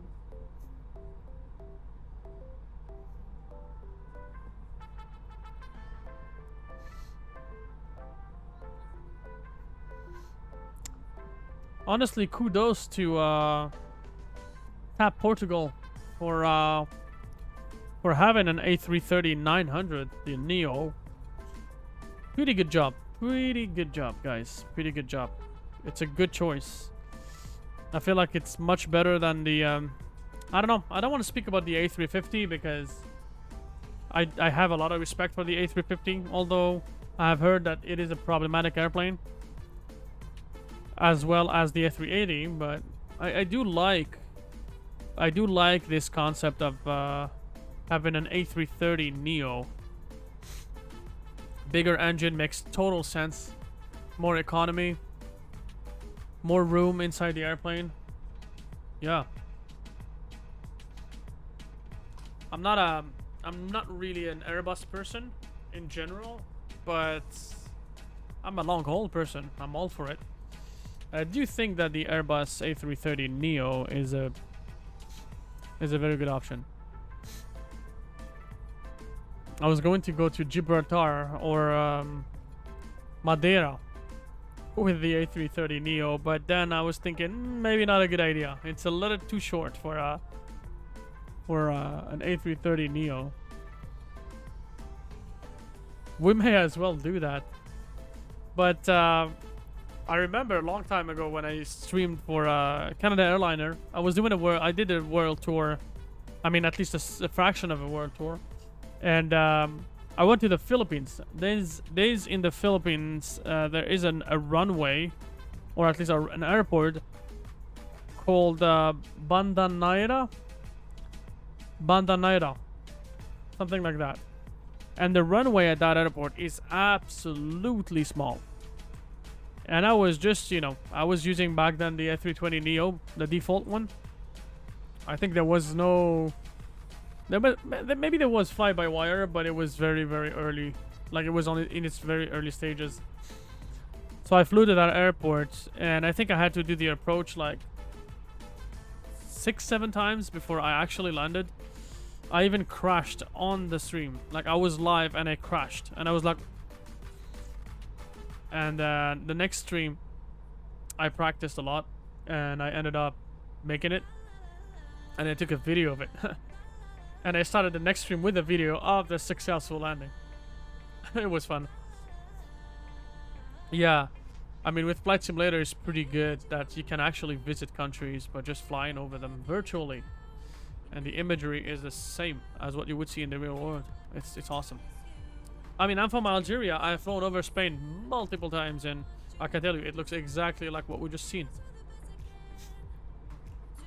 For you guys out in North America, if you're watching this and if you've never traveled, I mean, it would be weird if you are a passionate of aviation and that you've never traveled. That would be absolutely weird. But, to each their own story. I'm not judging anybody, but if you're in North America and you haven't traveled and never traveled, I would definitely suggest that you save up a little bit of money and go on a trip. You're gonna learn a lot, and it's pretty good.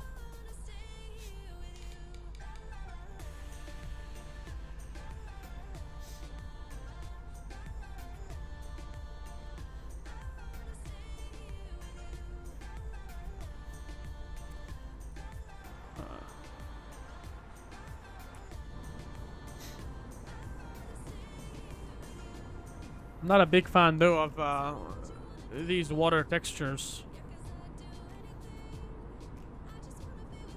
We can see Palma de Mallorca. Palma de Mallorca in the distance on the right side.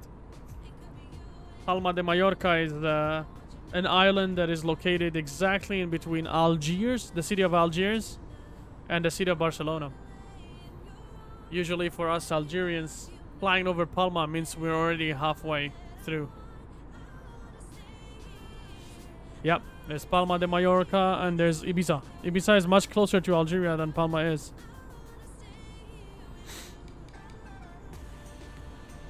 So there's Palma de Mallorca and there's Menorca. Two islands, Mallorca and Menorca. Mallorca means major, Menorca means minor, and there's Ibiza. But Palma de Mallorca has one of the largest airports.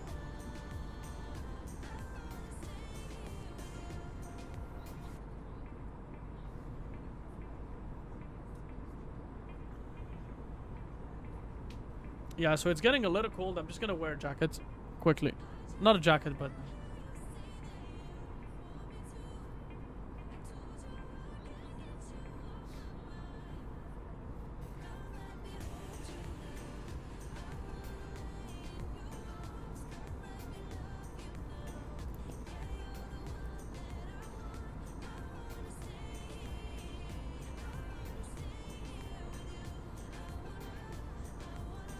Alright, we are back.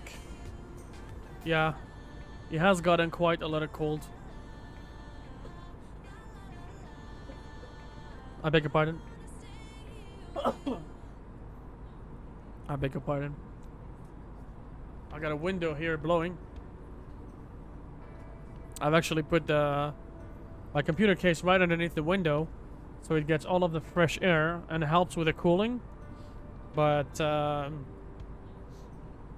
it gets cold. It gets cold at night.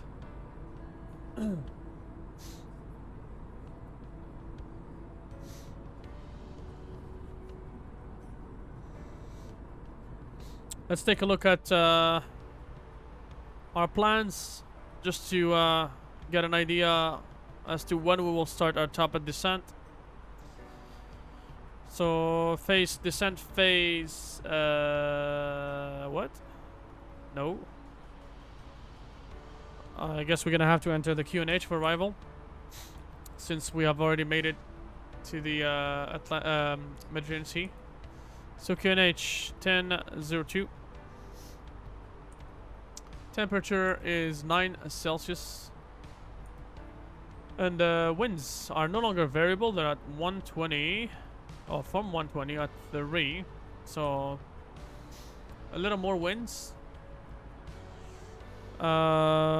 Yeah. We'll leave it at this. Cruise time. It is not telling me when the top of the descent is gonna start.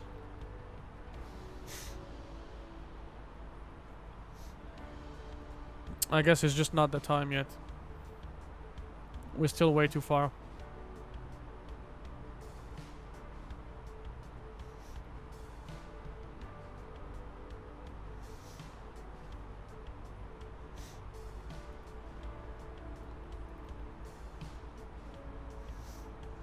Yeah. So what we'll do is we'll apply the that famous rule of dividing by 3. So we're at 40,000 feet divided by 3. So sorry, flight level 400 divided by 3.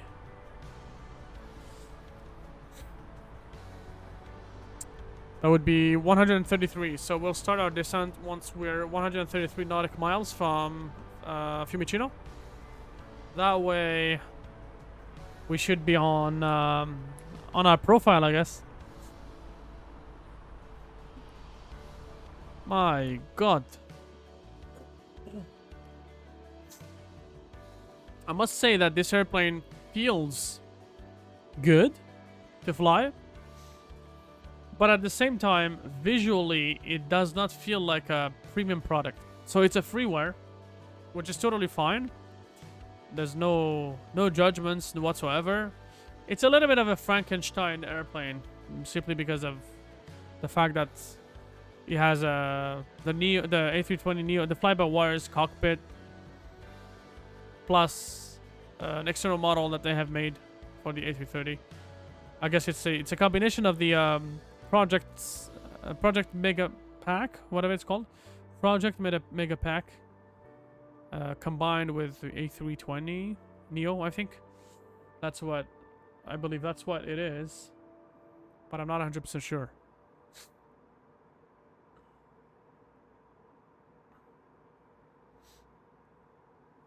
Let's see if we can spot Mallorca. There's our Mallorca. The weather is so beautiful, we can even see Ibiza in the distance.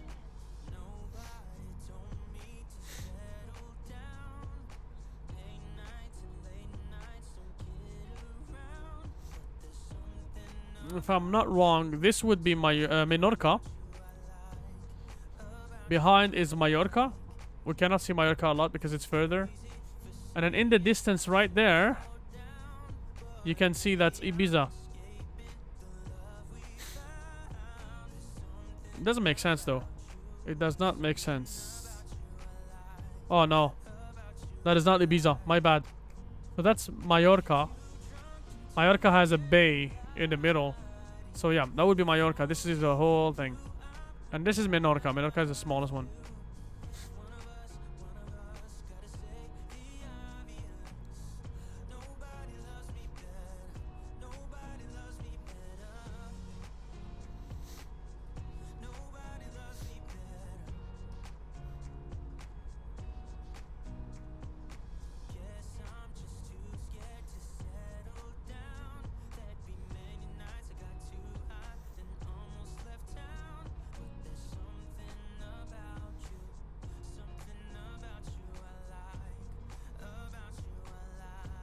So this airplane, for information, can complete a 15 hours one way without refueling.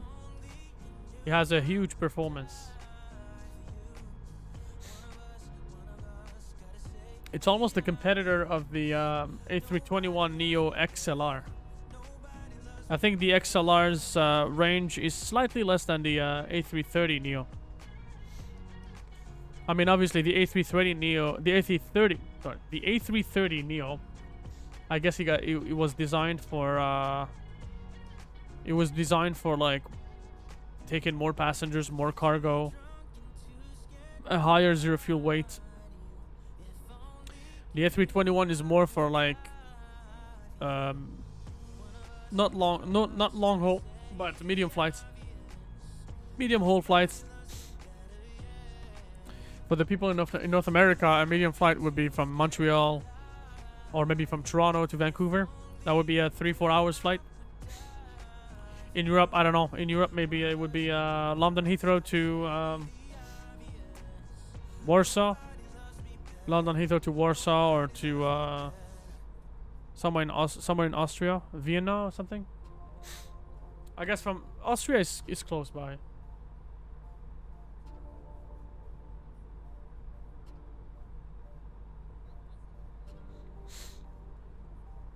Maybe a medium haul would be from London Heathrow to Tenerife, the Spanish islands. That is possibly what it is, yeah.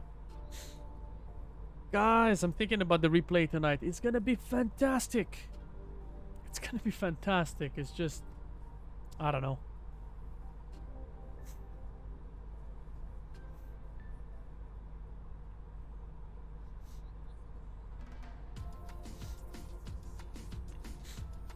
So the other day, there was a gentleman that sent me a message. And maybe you'll be watching this, dude. Maybe he's gonna be watching this. But he did send me a message in regards to my videos, and he was... Let me tell you what his name was. 1 second.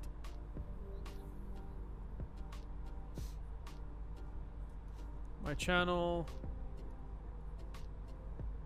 studio, I think. Comments. There you go. So, oh.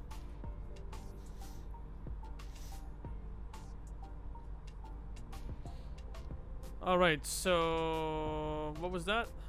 Haven't responded. No, I responded to everybody. Yeah, F122 videos.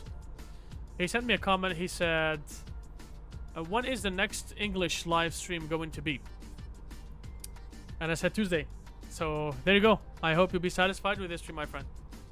There's also Mice Lemmy. Mice Lemmy said you did a good video. I like it and can suggest a good way to promote your video. Did you hear about Get 4 views? Keep growing, thanks. I don't know. Sounds good. Thank you.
That was my voice, my bad.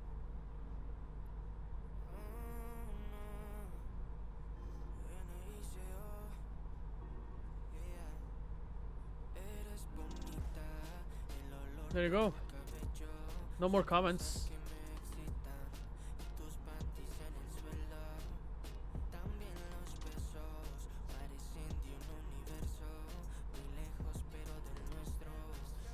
Lejos, which means far away.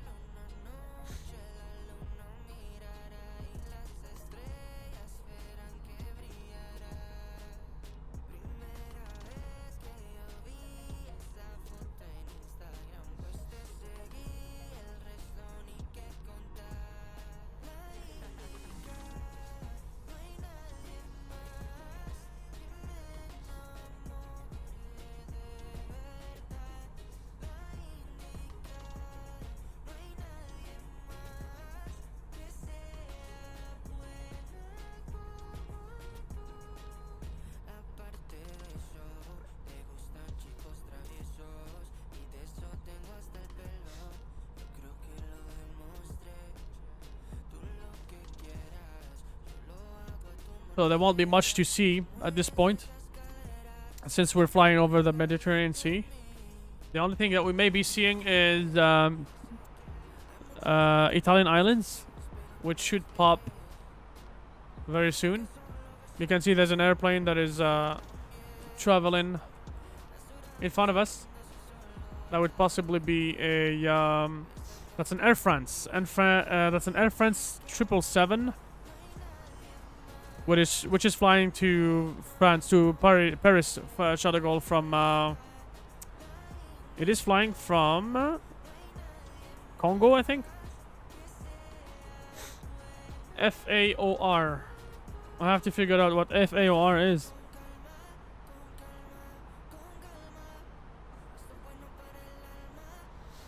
FAOR, that is. Oh no. That is Johannesburg. Is it Johannesburg? Yeah, that's Johannesburg. So that was an Air France flight from Johannesburg heading into Paris. There you go. That's the guy.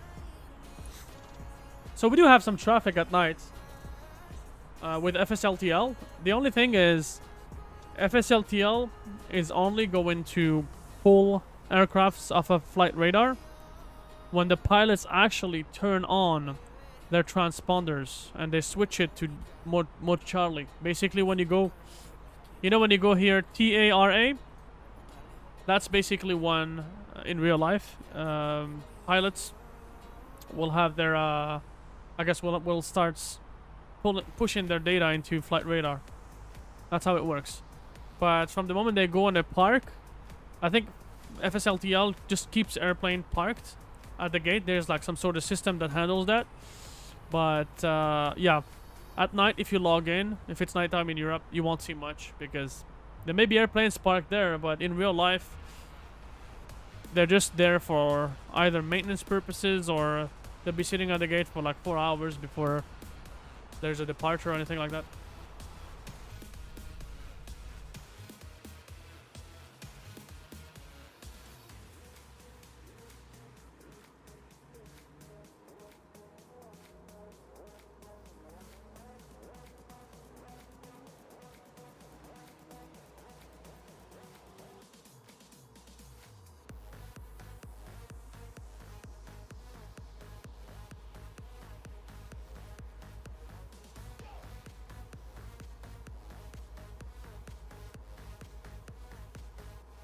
Oh wow, look at that, guys. Look at that. Look at that. We just passed super close to a colleague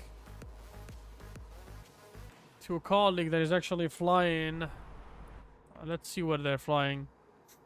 I'm going to get that information for you guys. So that is not an Air France. There is a British Airways. No, actually that is not a British Airways. My bad. No. I don't know. I don't know what kind of airline that is. It could be someone on... no, it is not. I thought it would be someone on VATSIM, but no. It is not.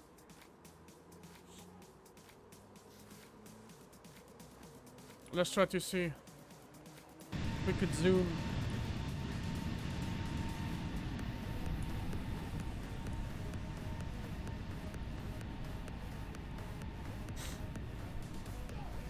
We're gonna try to see if we can fly to this airplane.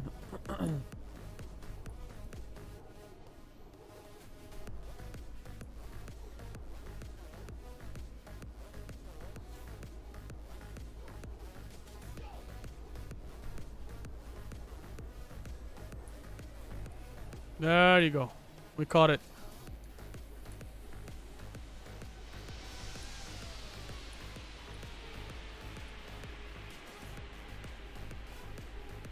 Oh, that is the Air France. Okay.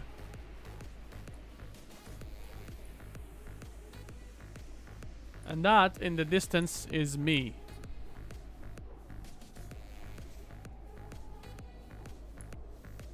So I guess that 777 that we saw, that was definitely the Air France heading towards Paris. It's weird because, okay, it popped it up. Oh, there are two of them. Okay, two flights. There was an A330, which is I guess what we just saw. I believe I didn't pay attention. There's an A330 from Air France. From South Africa going to Paris. Oh yeah, there you go. There's one at flight level 400 and one at flight level 380. So the one that just passed by us was underneath at flight level 380. That was the one from Johannesburg. And the other one came from Pool, F-O-O-L, which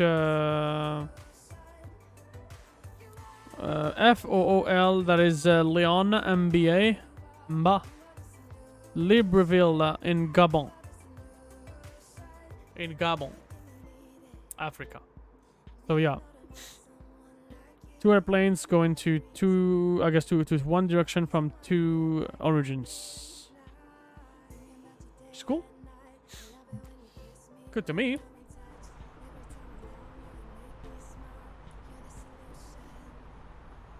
Does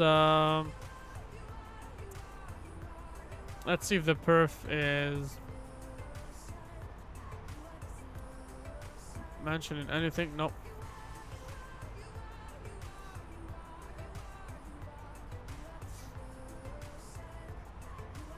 We should technically have something here that tells us when we should start the descent. But anyways, I guess we'll see it here.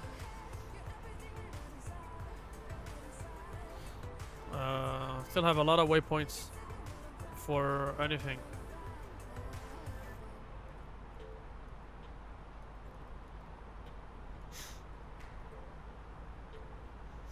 Oh, it looks like the VNAV doesn't work.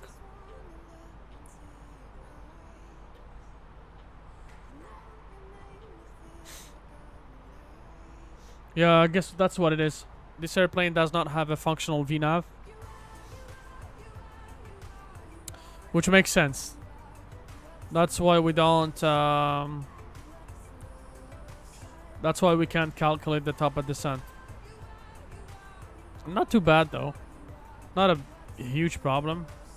At least it's a functional airplane. It does have the main functionalities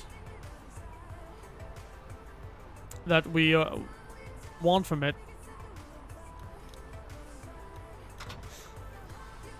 Okay. Do we have the video? Yes, we do. We do have the video.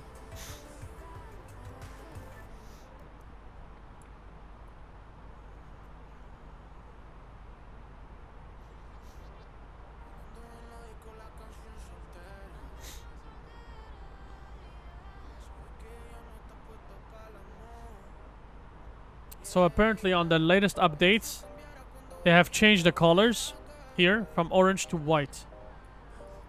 Apparently that's how the real thing is. What does it say here? Cat 3A single only, no rollout. Okay.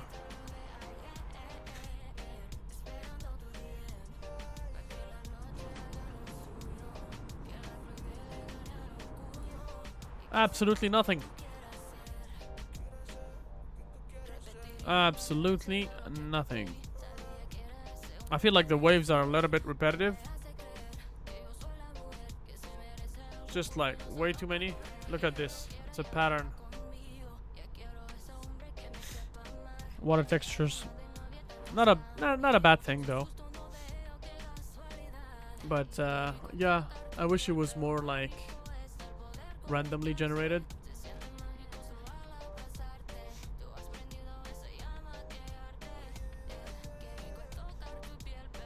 Which probably means that the water is moving.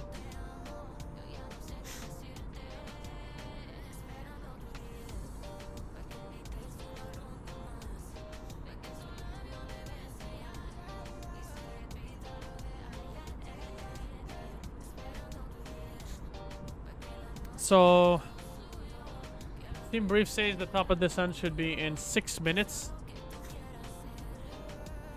Team Brief always starts top of the sun's a little too high. Oh, not a little too high, a little too far away, my bad. Progress, we're at about 237 nautical miles from the airport. I wanna check the runway.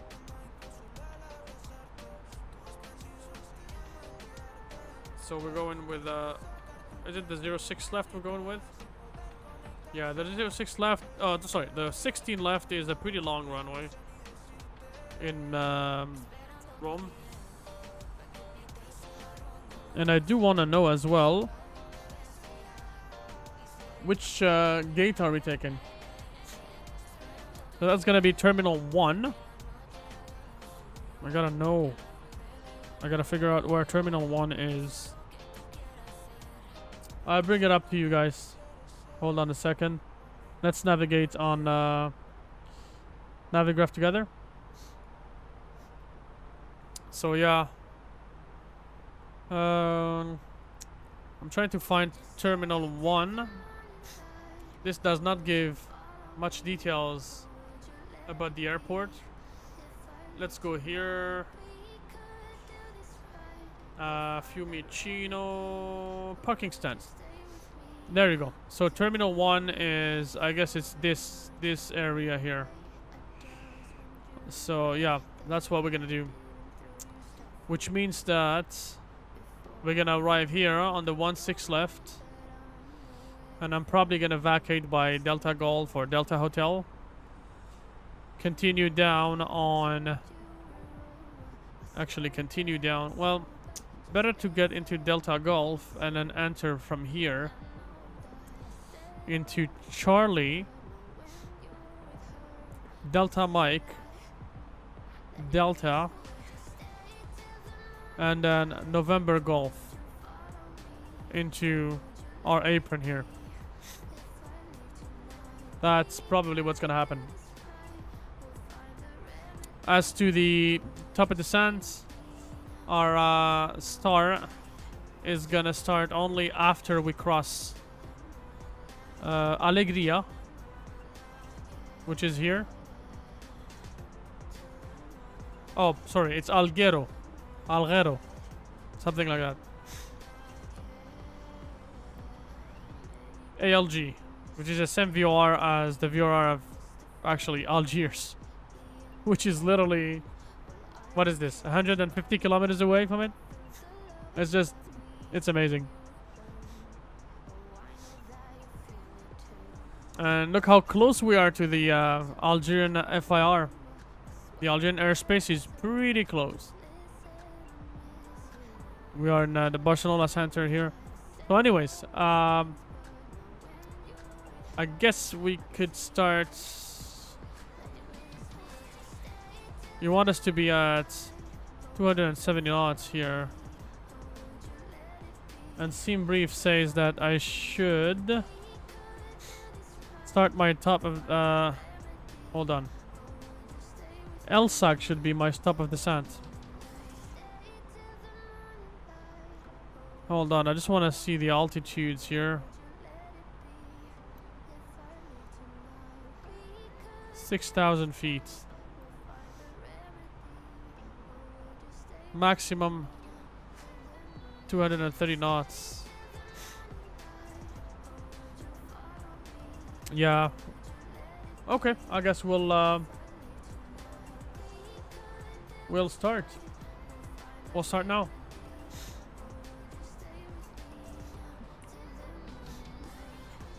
Okay. Let's head down to... Let's start with flight level 220.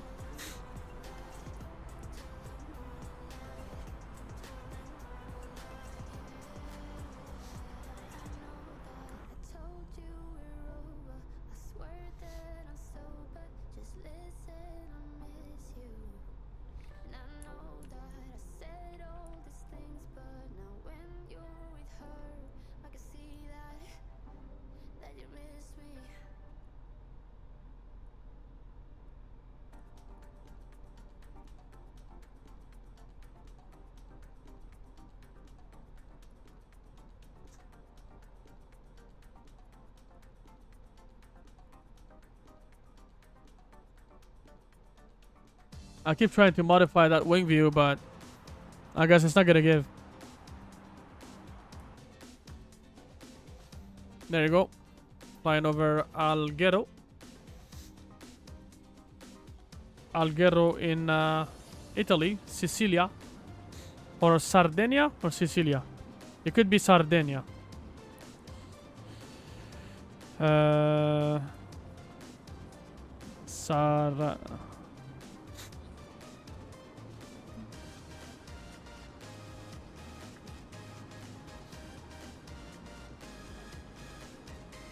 No, in fact, it is Sardinia. Yeah, it is Sardinia. Sardinia. So that is the island of Sardinia, and north of it is Corsica, which is the French one. So what is Sicilia then?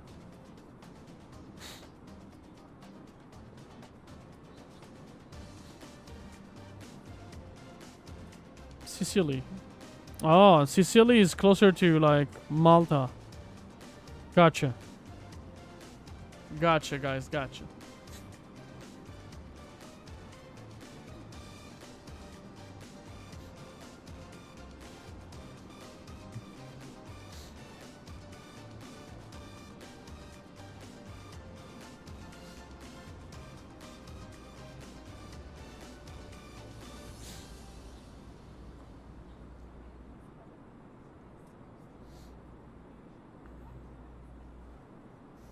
So I have flown with a day in the life, not a day in the life, but a pilot's life.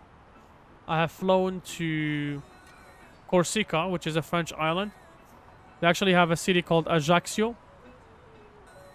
When I was operating virtually for Corsica, Air Corsica. So it is a cool place. If you guys wonder where to go, where to fly, I would definitely recommend that you fly either to Ajaccio or to Calvi. Calvi is a pretty famous area in there. And there's Ajaccio. There's also, what's the name of this airport? Yeah.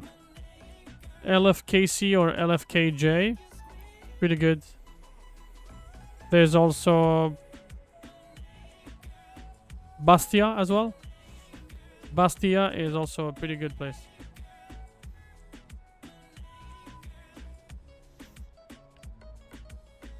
There we go.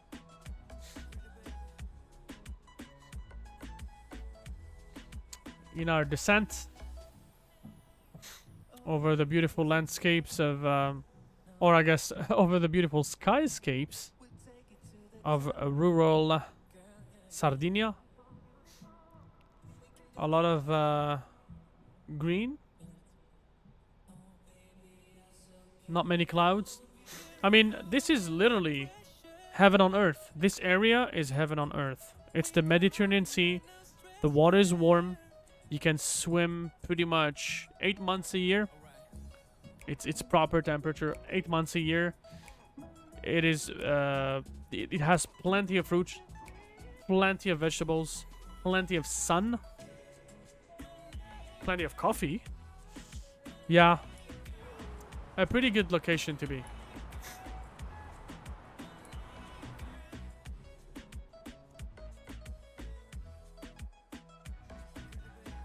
And it's beautifully modeled by Flight Simulator. Asobo did a great job. I mean, it's not Asobo 100%. It's mainly Microsoft imaging softwares. But yeah, pretty good job bringing it over to this simulator.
Where are we at? Descending at 2400 feet per minute. Actually doing a pretty good job, to be honest. Doing a pretty good job right now. Descending pretty quick.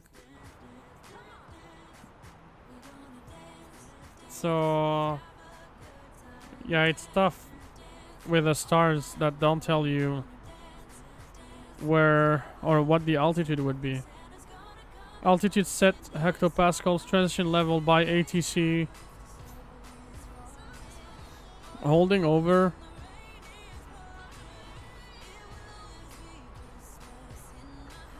Arnav Valma. No instructions though. Star Valma 3 Bravo. Routing. No.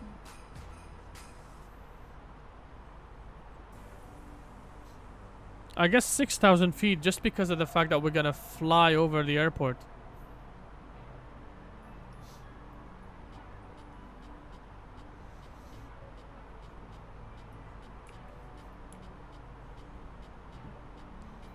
And let's see here. It should tell us.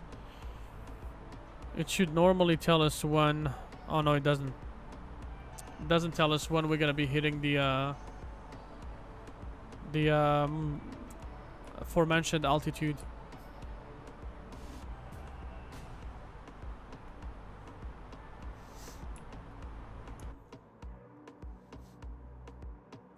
Sardinia, guys. We are leaving Sardinia.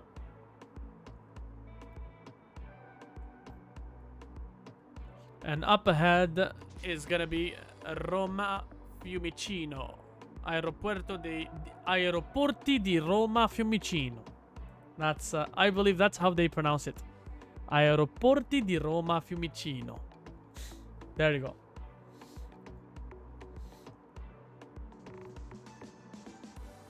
One of the first airports that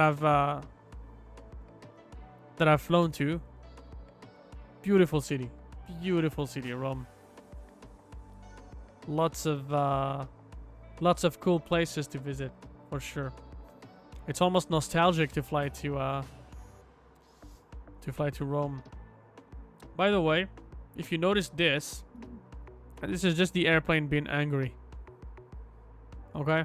It's I guess it's a defect because I'm using, this is an inside view. See, I have my number 1, 2, 3, 4, 5, 6, 7, 8, 9. And then when I hit 0, it takes me outside because I configured this view from the outside.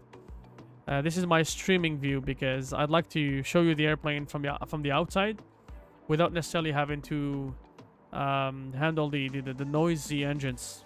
Right, because this way the simulator thinks that I'm inside the airplane, so you won't hear the outside engines roaring. So yeah. And usually on the Boeing 737 you see that it has like the eyebrow windows, which is not true. It does not have eyebrow windows. It's just a defect. And then for this airplane it does the same thing. I don't have it on the A320, the Phoenix, because I just didn't bother because it has the EFB, and yeah, I feel like it's yeah, better thing though.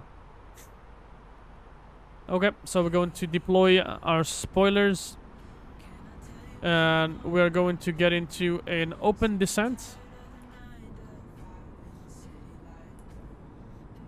into 6,000 feet.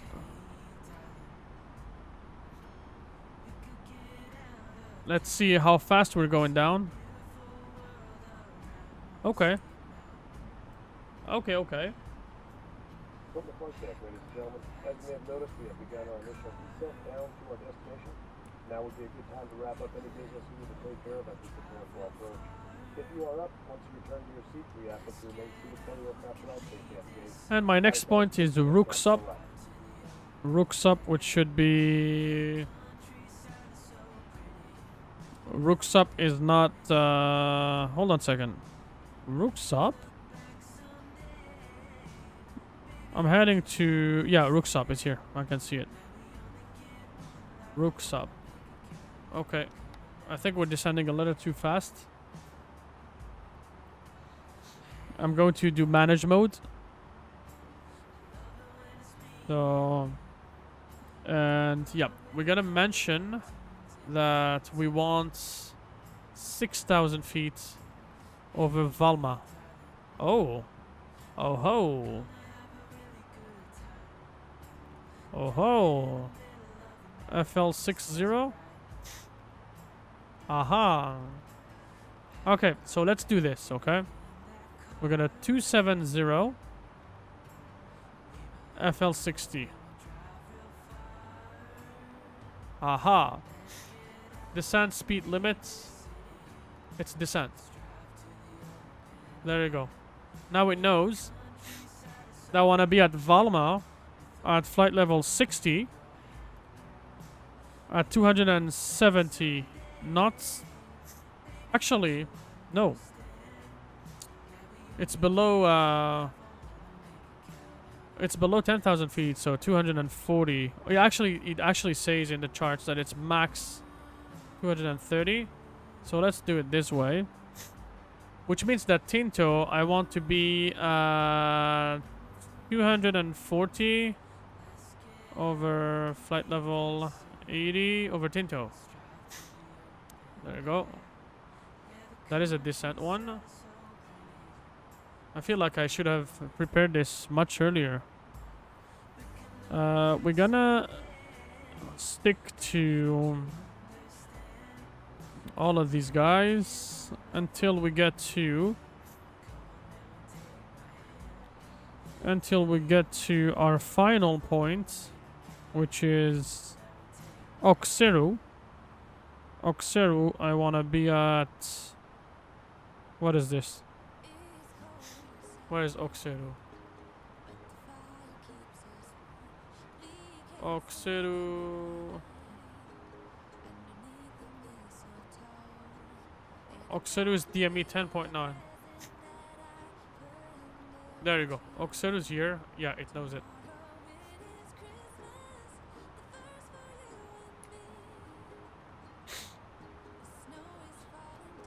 So now it should descend at a an appropriate speed.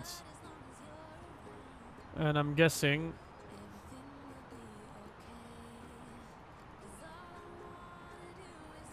should do this.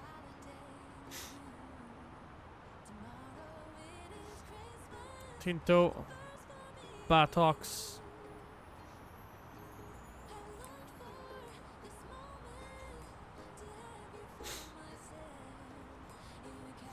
We're gonna reduce our speed down to 240.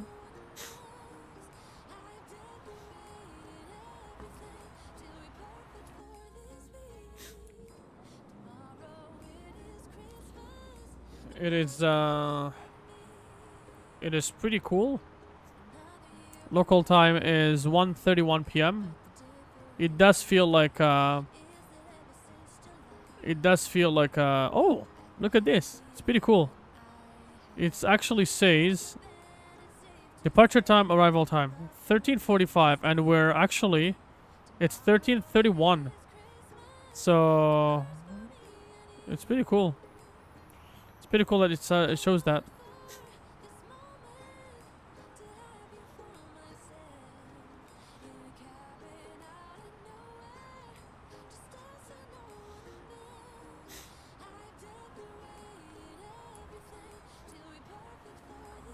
Okay, so passing 10,000 feet, we turn our landing lights off, and as you know, this is gonna be the end of the music.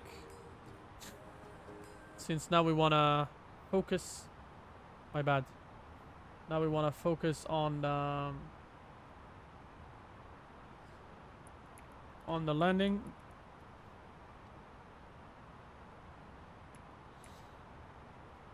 There you go.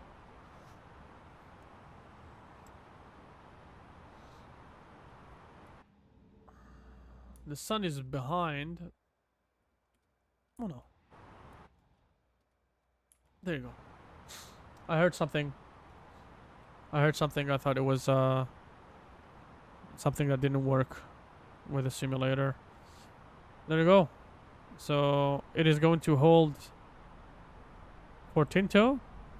As you can see, I mentioned flight level 80, 240 knots.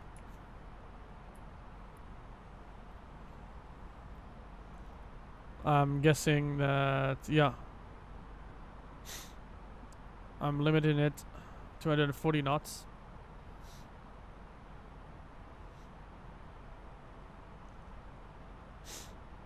So this part here does not exist in the A330neo. I don't know what that button does. It's good to be curious sometimes. Yeah, there are a lot of clickable buttons here, none of which I know what the purpose is. So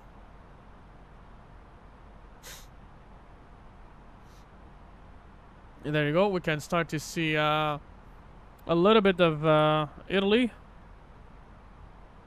front of us. And we are now on the arrival.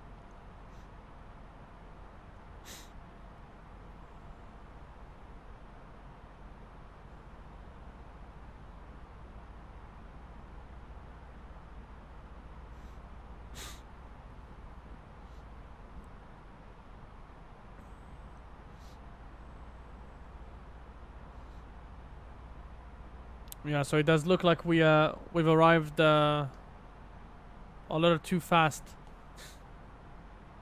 to this altitude.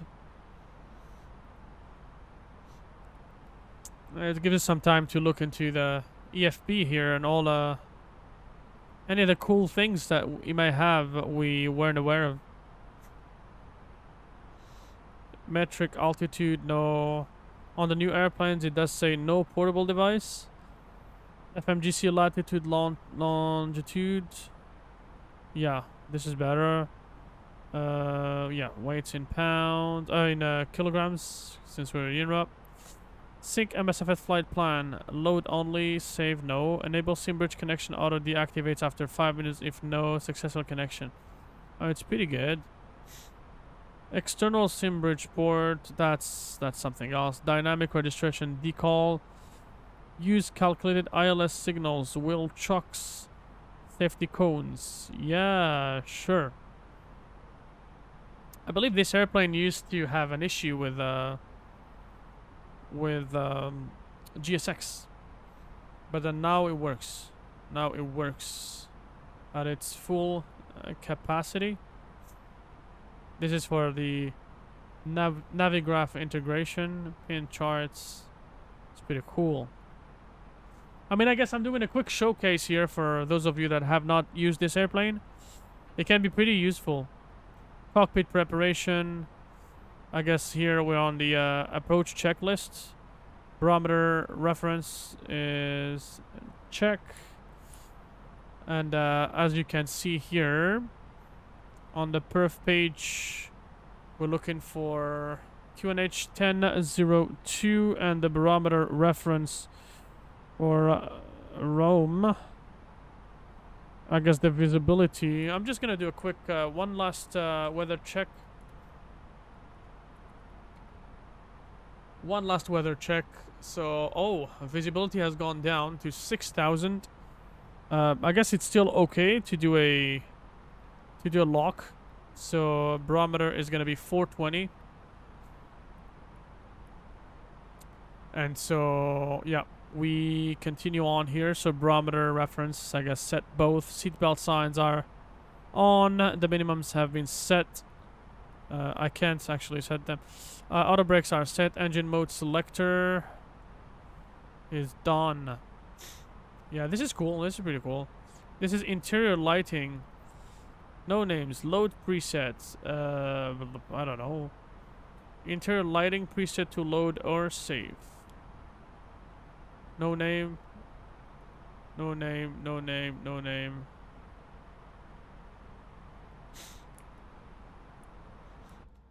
Okay. That's interesting. So that was okay. Enable automatic loading of lighting presets. Dawn, dusk. No. They have no names. This is airplane states. The aircraft must be on the ground to load a preset, which I definitely agree on.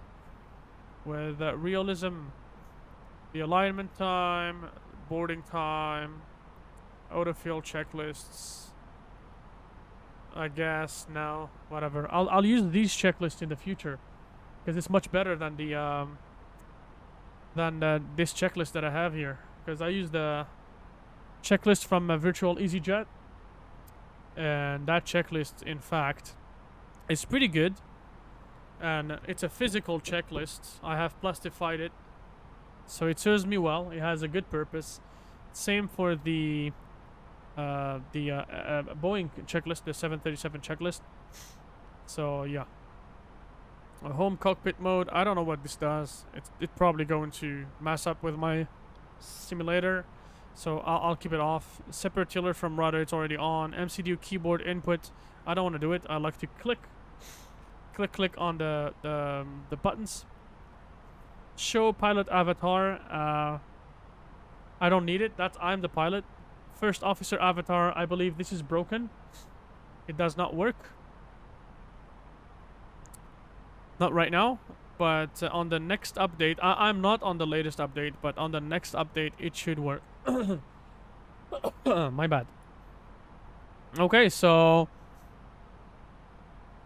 I guess at this point we're slowly arriving into Rome. And in fact, we have just reached Tinto. So technically, because I've set altitude at flight level 60 over Valma, we should technically start descending again. Bitney. We're not gonna fly over Bitney. I'm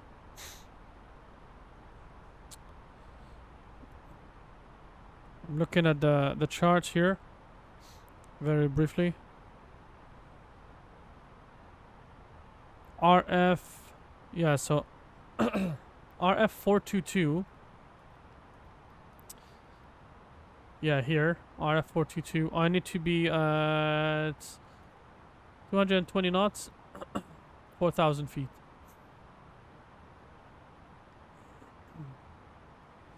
There you go. Just so we know. Transition altitude. I hate it when the simulator does this.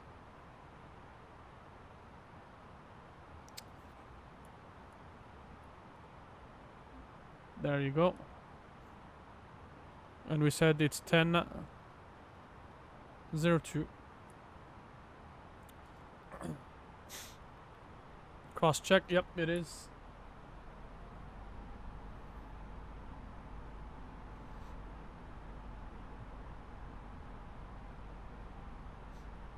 It is indeed.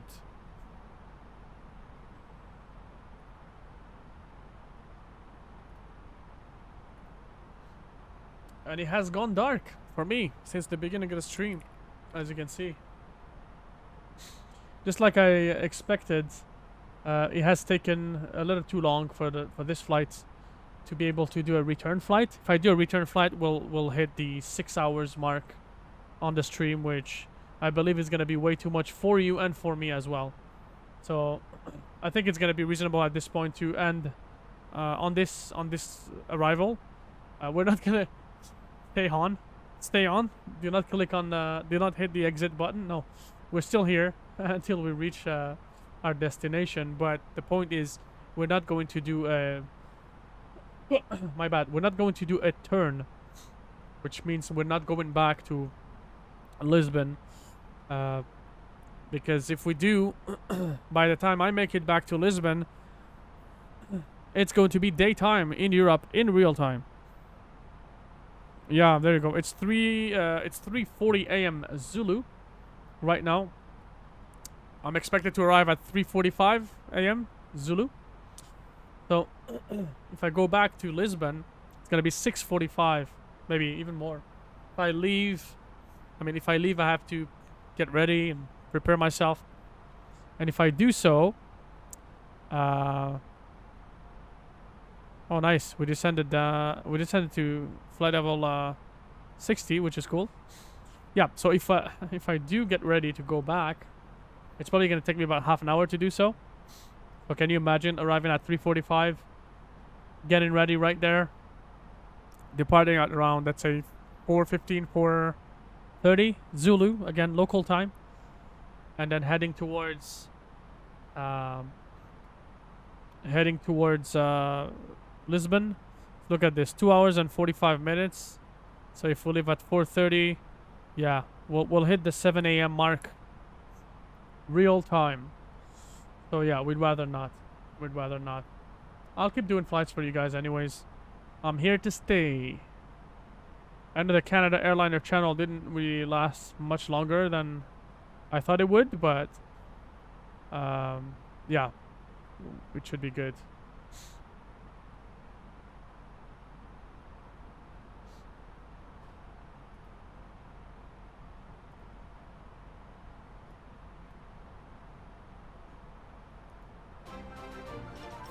DJ Ban coming in with a subscription. Thank you very much, my friend. Thank you for the subscription. Glad you're enjoying the content. Really appreciate it.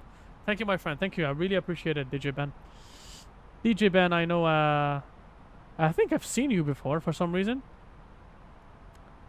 DJ Ban coming with a subscription, ladies and gentlemen. Thank you very much. Once again, if you haven't done so, and if you're enjoying the content of this video, please give us a like as well as a subscription, so this video can swim through the YouTube algorithm, and so it can get into much more people, a broader audience. The engine sounds are absolutely amazing, and the latest update, which I'm gonna be using on my next stream on Saturday, or maybe on Friday. I'll keep you posted on for Friday, but the next stream I'll be using the latest version of the A330neo, and apparently, according to Headwind simulation, they've updated it to version 0.4.0, which has the real Rolls-Royce Trent engine sounds for this airplane, which should sound like a charm. So we're just yeah, I'm looking forward to it, and we'll see how it goes.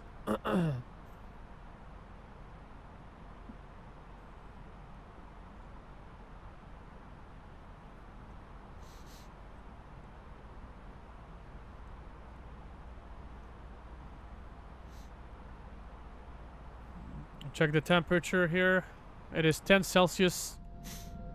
So should be good.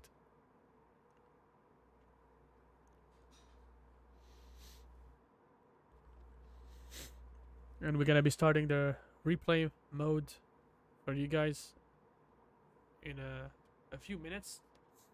I remember at the beginning of the stream I was talking to you guys about HDR10 being on or off.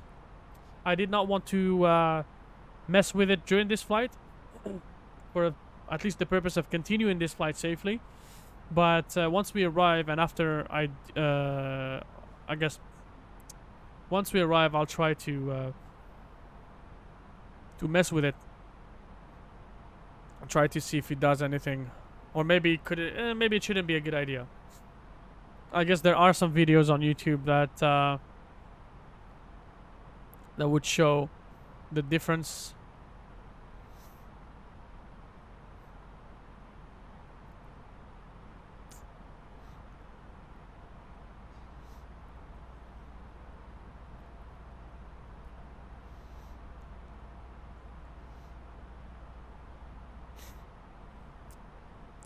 So, Italy up ahead. Italia, Italia. Like this. Italia, Italia.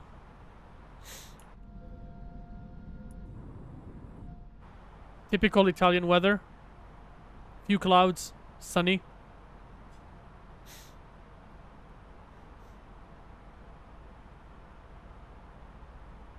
So in principle, our airplane should follow its trajectory, just like we are asking it to. We will have to reduce the speed here.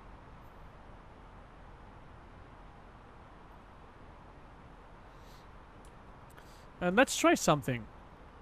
Oh, no. They don't have independent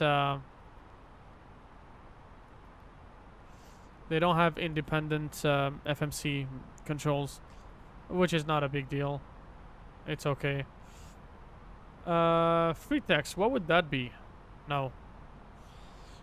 Network, flight by wire, no. ATIS. Let's try to get our arrival weather. Select one, en route. I want MCDU? Printer. Yeah, I want MCDU. I want arrival. Yeah. I want the arrival. Okay. So, in principle, I should have a message that would appear here.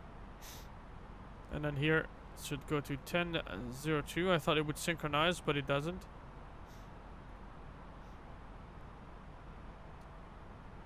Oh, it's actually printed. Where do we put it? Oh, there you go. It's here. It is not available. Come on, guys. Okay. Okay, well, I'm guessing, is that what we asked? Oh, yeah, we asked for ATIS. We should have asked for, weather, actually. Format error. Let's just send. Weather of, yeah, the 3 things. Send it. There you go. Company message. Received message. Metar. And then we got, yeah, we'll do print.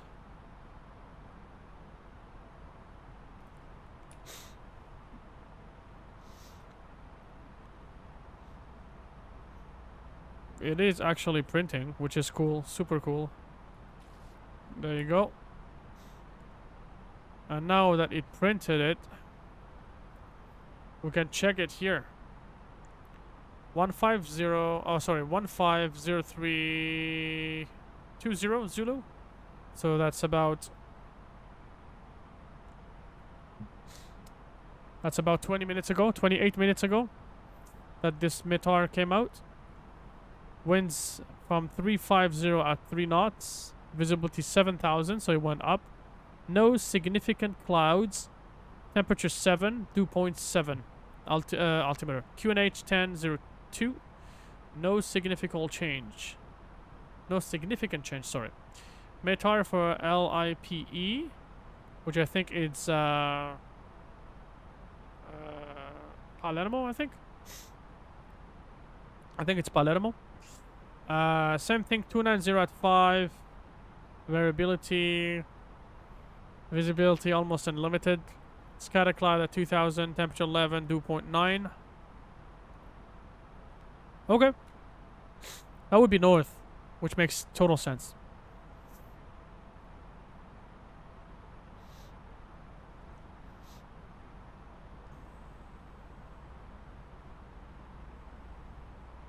Alright guys, so we're gonna cut it short here. We're gonna do a direct VACAB, which is right here. Simply because there is no traffic around us. There is no controller. And it would only be a waste of time to fly that huge that huge arrival without having any traffic around us. We're flying over Fiumicino, by the way. The airport is here. The airport is right underneath. Good thing we can see some traffic on the ground.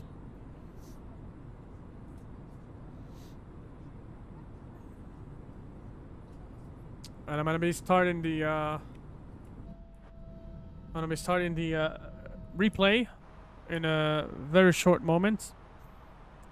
So yeah, so we're gonna go, as you can see, we're gonna go direct. We're flying over the airport, direct to VACAB.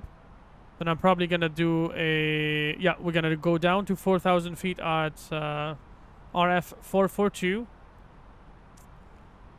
which I believe it's Roma Fiumicino DME 4.42, I guess, from the, yeah, and then we come back.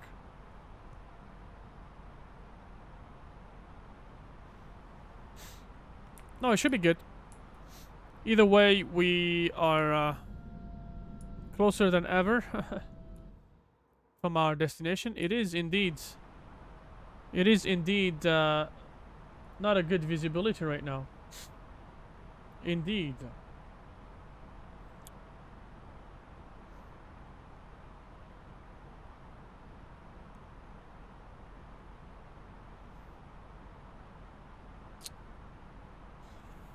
I wonder if it updated the times. Yeah. So 45. So we are about 10 minutes late. We did gather additional delays. So I believe it's gonna be a little bit more than 10 minutes late that we're gonna arrive. In any way, it is absolutely wrong for SimBrief to calculate 2 hours and 45 minutes. It takes a little bit longer than that.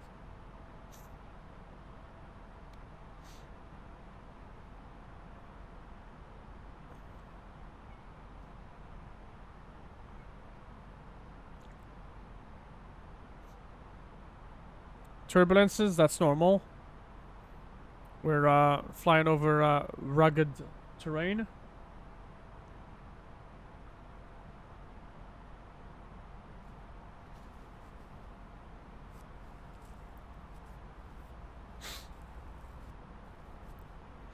My bad. As you probably noticed, I'm sick. Sick and streaming. Aha! I found a glitch, which is this thing here floating. It's floating.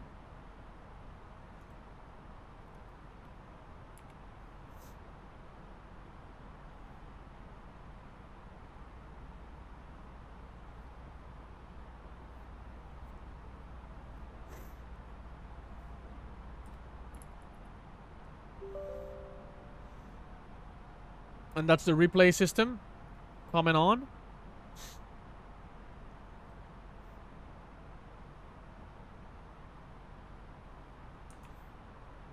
Which we are about to turn on momentarily.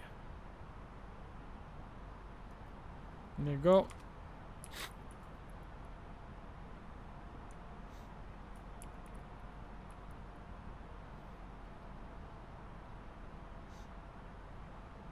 Okay, so we are recording. It does say recording, so yeah.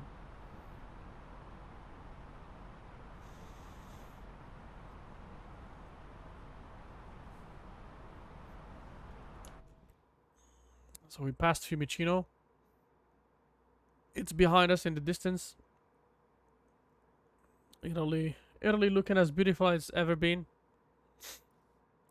Very attractive. Very bella. La bella ragazze. I think. Ragazzi or ragazze, something like that. La più bella del mundo, I think. That's what they say. Italy. We turn on the ILS modes, since we're going to do just that. The visibility, as you can see behind us, is a little low. Although we cleared it pretty quickly. I guess it's probably this lake here nearby that is creating. Oh, probably this lake and the water, the ocean, the sea on the other side. Both of which probably are creating this humidity, and then you get a mountain range, the Italian Alps, which we aren't too far from, creating masses of warm and cold air that just happen to collide and cause that fogginess that.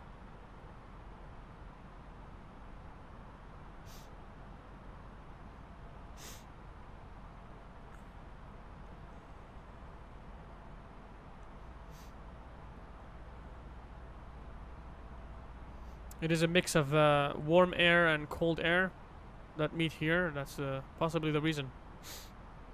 Not that I'm a meteorologist, but my 2 cents.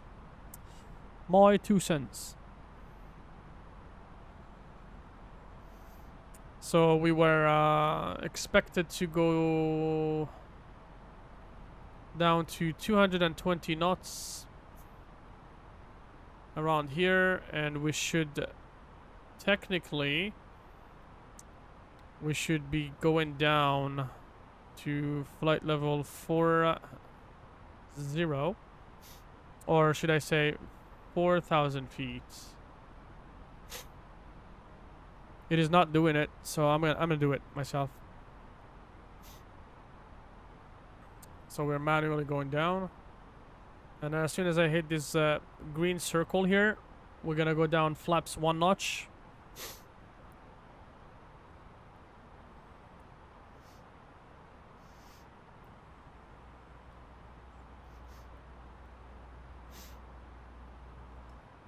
And we said that we want it to be at 2,500 feet over Accès, which is, yeah, 2,500 feet over Accès.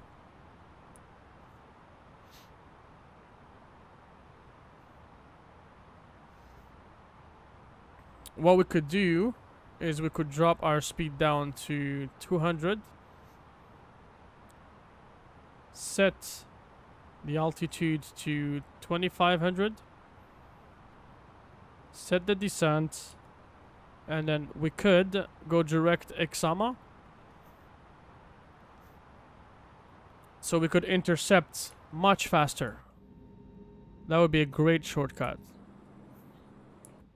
I know that in principle we should go around the mountain. But let's just not do that.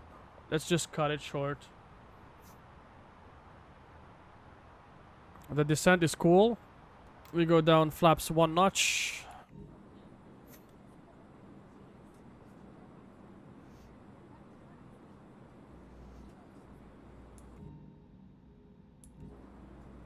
Yeah. Flaps are down. Look at this beautiful beautiful landscape. 2,500. You got it. Yes, I heard it. I heard it, my friend. I heard it.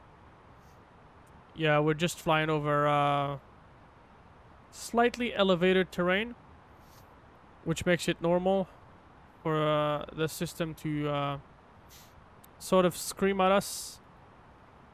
We're at 3,600 feet, but in reality it's a little bit below 2,000 feet of actual after ground level or above ground level.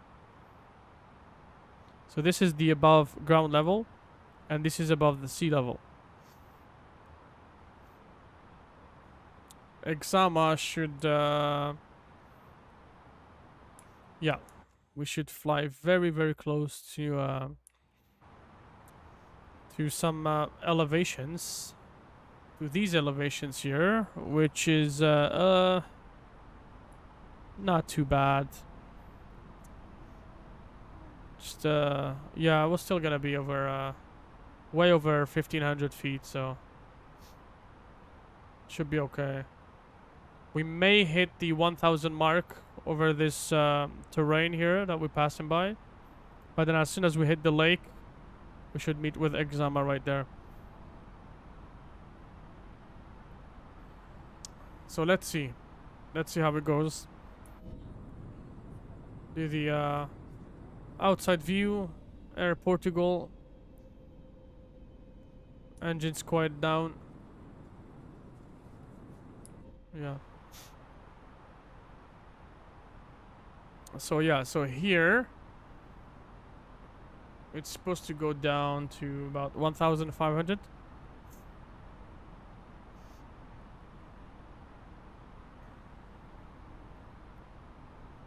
Yeah, there you go. 1,500 above ground level. Around there. And then it's gonna go back up. So that would be our minimum yeah. We should be actually 1,200. Cool. So we're catching the 2,500 feet. Not descending below because of the limitation.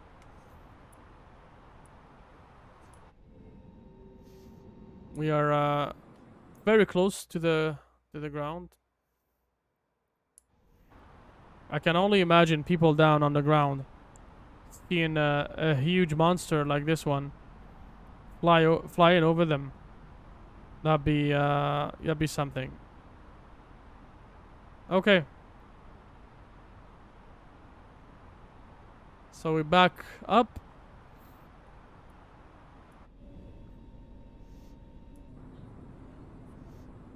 I guess terrain elevation just went down. Flat surface over the ocean, over the lake, sorry.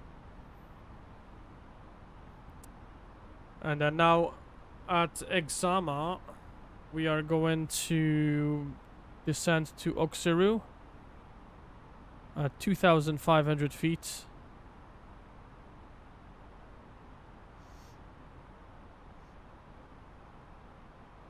Okay. At the same time, we're going to turn on our lights, do our checklist. So before landing checklist, cabin is secured for landing. We're going to arm our spoilers. Give our cabin a signal. We are gonna wait for the flaps to go down.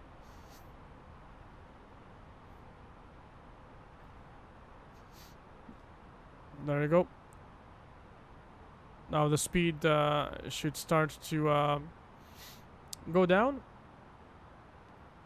And I hope that we're gonna butter this. I really hope so. The last thing I want is to not butter this boy. This bad boy has proven us that it actually is worthy of our flights. So expect a full range of flights. Expect a full range of flights with this bad boy. Okay, so the glide slope is coming alive, as you can see here. S speed. We go one more notch of flaps.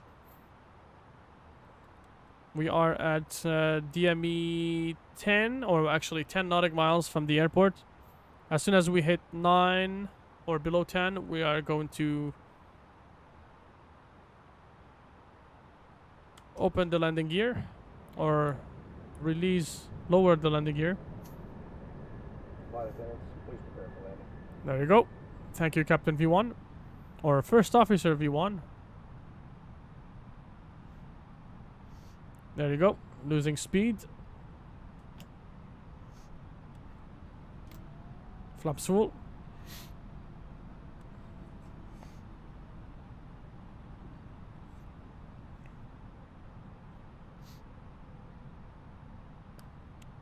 Thumbs off. Annunciators. Everything is dimmed. Non-smoking sign should be... Oops. What am I doing? Should be on. What's the temperature? It's plus 11. We should be good to go. We don't need... we won't need really... we won't need anti-ice. Alright, so established on the localizer. We make an announcement. Humidity no traffic. Good evening. This is Portugal 9101. We are established localizer, one way, 16 left approach. There we go. It looks like... is this on? Yeah, it is on. Aha, okay. I got it. I know what happened. Is the annunciator that I turned... there you go. Now it's bright. Now we can see it. I turned it down. That's why we would we couldn't see it. Okay, I guess we're landing. We still do not have the airport in visual right now, and my minimums are at 420 feet. This airplane apparently can do Cat 3A single only, which means we cannot use the second autopilot, our command B, to perform an auto land. It is just not capable of doing so right now. So there you go. We are dipping down 1,000. There you got it. So what would be our missed approach 1,000. altitude?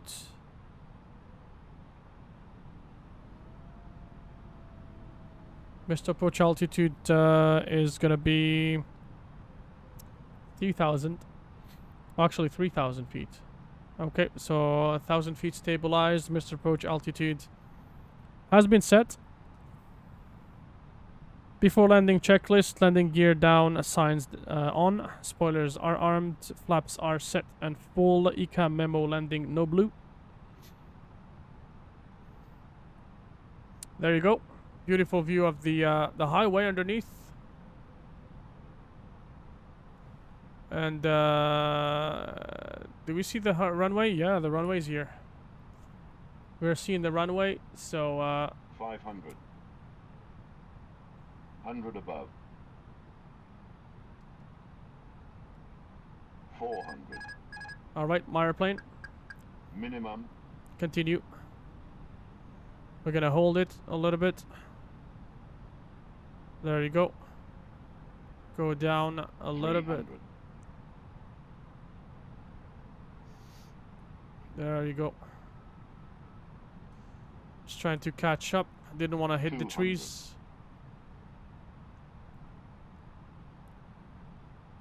100.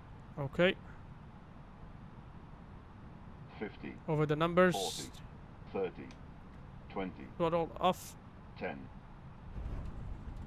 There you go. Negative 290. First flight on this boy. I'll take it. Reverse set. 80 knots. 60 knots. We stow them. Manual braking, my friends. There we go. That was pretty powerful. That was a pretty powerful arrival. Negative 290 on a big boy like this. You pretty much won't feel it. At all. At all. Anyways, what matters is what really matters is, I guess, the G's, and we did not really have a lot of G's.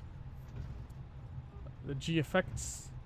So yeah, even Volanta is detecting 1.08 G, so that's a pretty comfortable. As long as you don't go above 1.5 G, it should be a pretty comfortable experience. All right, so flaps up. We vacate right here. Whoa, not that fast.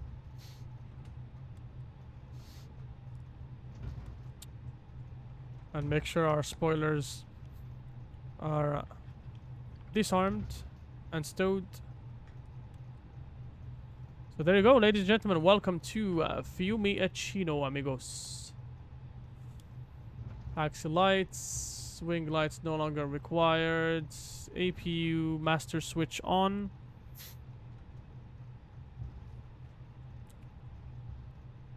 Notice how right now we are taxiing on idle speed.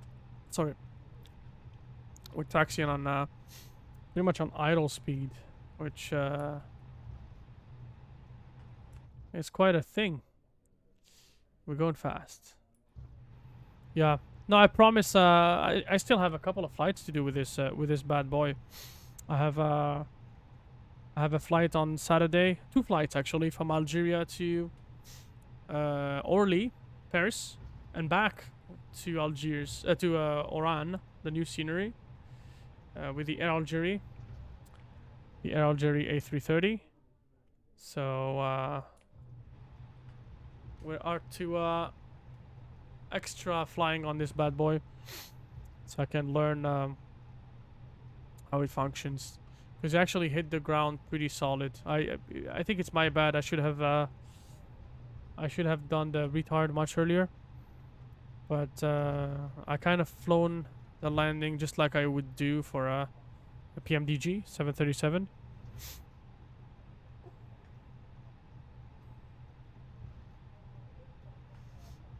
There you go.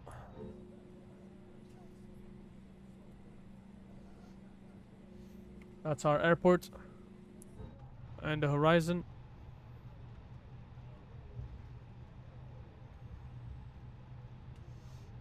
And we're gonna take Delta. That is Delta that we're taking right now.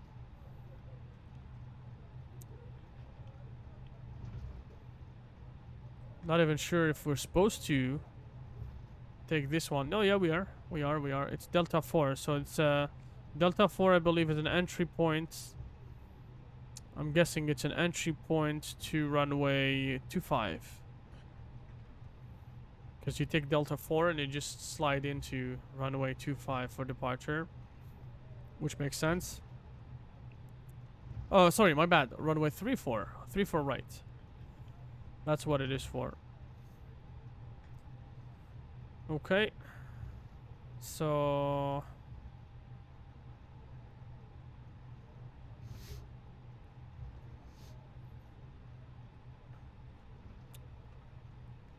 very rapidly, I'm gonna go and check. Look for a parking spot for us. Parking coordinators. No, parking stands. So we go with Terminal 1, so 402, gate 402.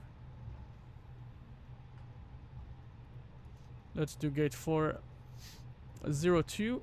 I hope we have it. 402, safe dock, too small. Okay, so it is small. Gate 400, 404, 403. No, 403 would be on Terminal 2. We wanted to go Terminal 1. So yeah, so we would do either 301 or 40. Yeah, let's go for 403. Sorry, did I say 403 or 402? No, 402 with safe dock.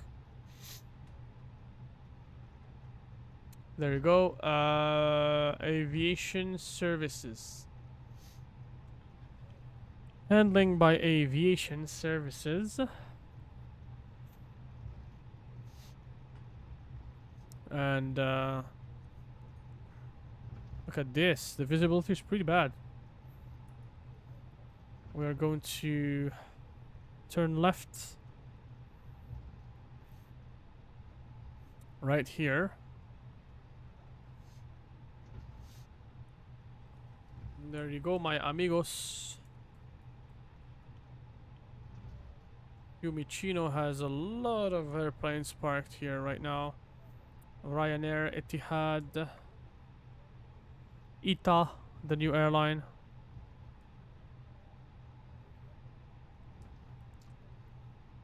And Just Sim, I believe. This is Just Sim Fiumicino. Definitely up to Just Sim standards. Very good modeling, very good texturing. The airplane, the airport looks sharp, looks good. It is vivid. The marking doesn't look washed out. It looks pretty neat.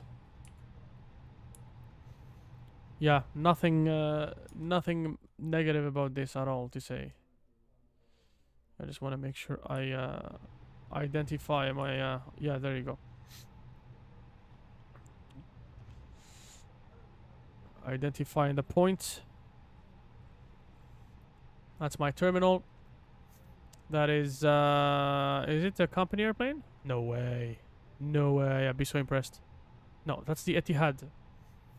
I believe that's the Etihad. Yep, that is that looks like it's Gulf Air. Sorry, Gulf Air. Gulf Air, which came from the Arabic Peninsula into Fiumicino. Look at the terminal, guys.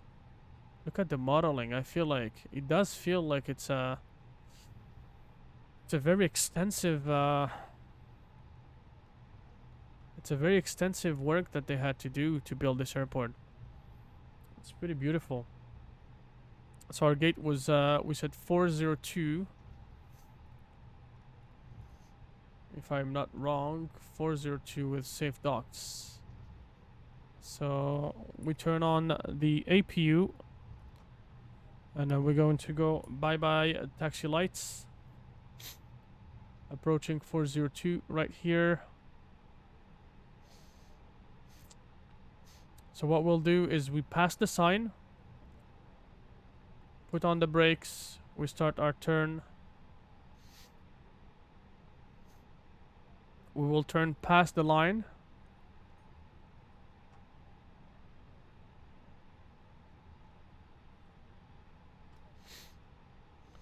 I have to add some power to this bad boy so it turns properly. There you go. That is fantastic, guys. This is really how it works usually. So I'm gonna go and pass it slightly. Only to correct myself, I believe.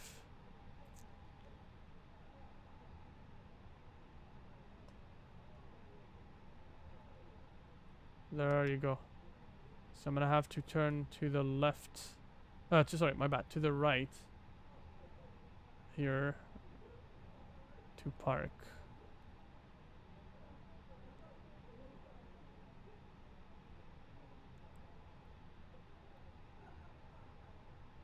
Now we're zeroed in. There you go. It's kind of weird the way it wants me to park, but I guess it's gonna have to happen.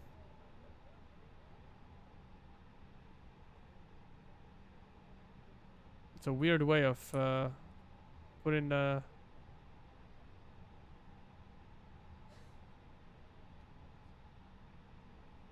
there you go. Put the parking brakes on. Engine number 2, number 1. Actually, I have to physically turn them off. Number 2, number 1 off. There you have it, guys. Welcome to Fiumicino. Turn the fuel pumps off. Parking checklist, radar and predictive wind shear off. Radar goes to the off position. Parking brakes are on. Engines are off. External lights are off. Fuel pumps are off. Electrical pumps are off as well. And pedestrian as required. That's it, guys. We made it. We are in Fiumicino after how long? After how long, guys? The stream has been on for 3 hours and 49 minutes. We made it, guys. We made it. Congrats to us. Teamwork. Let's go get close to this guy here. We'll stop the recording right here.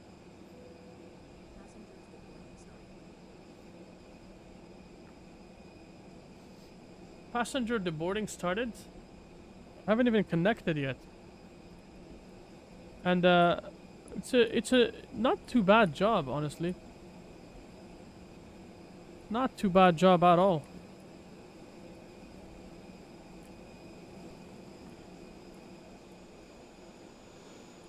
Not too bad job at all. This guy is connecting to the airplane. Safe dock, whatever. Yeah, that's cool. It's good enough for us. We can see the passengers walk in the terminal, into the terminal. And then we are offloading. What a flight, guys. What a flight. Pretty good thing. I'm stoked, guys. I really love this destination. As you can see, the airport is kind of empty. You can see the old Alitalia. The old Alitalia airplanes parked. The old retired airplanes. At least they will either be sold or repainted into an ETA livery. There is no traffic. It's still early morning here. The only airplane we've seen is Gulf Air. Oh, there's an Air France. Oh, actually, no. The Ethiopian Air. Ethiopian Air on that end. Yeah. And we are right here. We are right here, guys.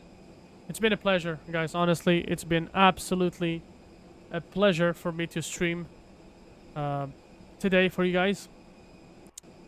Let's take a look at... we'll do our... oh, look at this view. It's an awesome view. From the terminal. Kind of. I guess it's connected to the airplane properly, but yeah. Needs some slight work to do. But it's pretty cool. It's pretty good. I like this airplane. 100% guys, I love this airplane. I'm gonna have to learn it more. Gonna have to fly it more. It's absolutely a good airplane. It is a Frankenstein, but it is a Frankenstein that I think it's gonna be worth it. It's gonna be worth every minute. It's gonna be worth every minute, absolutely. So look, they're offloading these pallets. And this is actually what I like is that this pallet is different from the first one. So it's really different. It's cool. It's so cool. And then the last pallet that is coming out is sort of like the first one. So yeah. Okay, so let's pretend that the airplane has been fully emptied. We're just going to reset the positions. And we have to make sure that all the doors and windows are closed. Yeah, we just have to go to our airplane here. Where is it? Ground services. Cargo door. Forward door. Yeah, there you go. Cabin door. It should turn off. Here. Yeah. All the doors are closed. So we are cool. We're good to go. We're going to disconnect from VATSIM just to make sure we don't cause anyone trouble. And we are going to do our replay for you guys. So we said LIRF.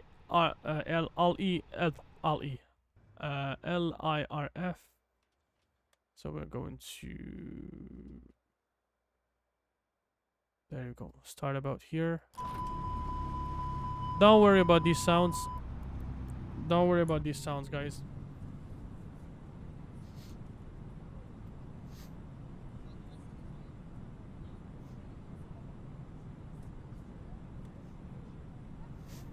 I'm not sure whether this airplane is gonna have the ability to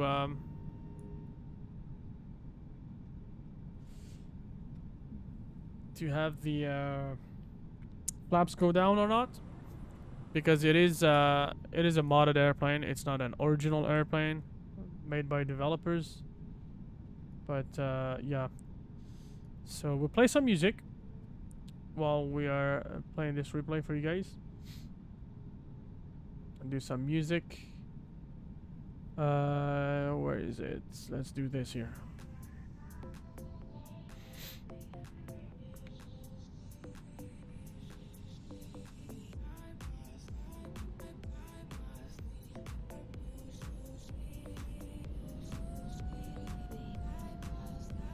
So we can hear the engines, but the turbines are not spinning.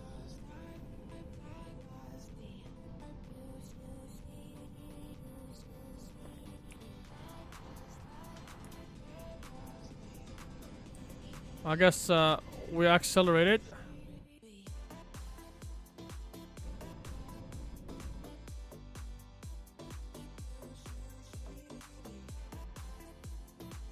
Maybe here.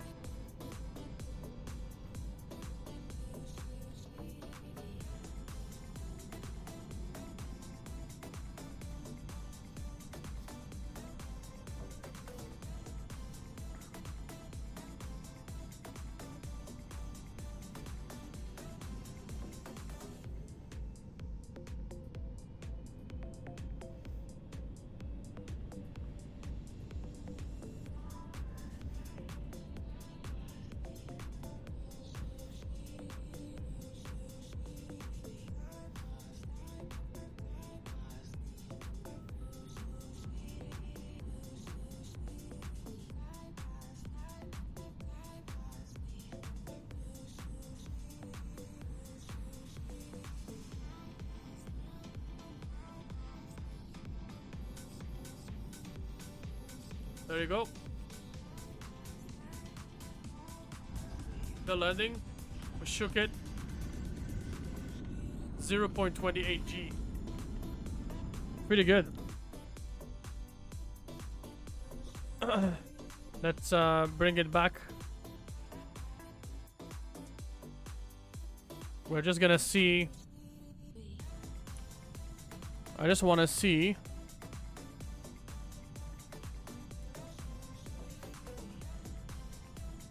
how it was. There you go.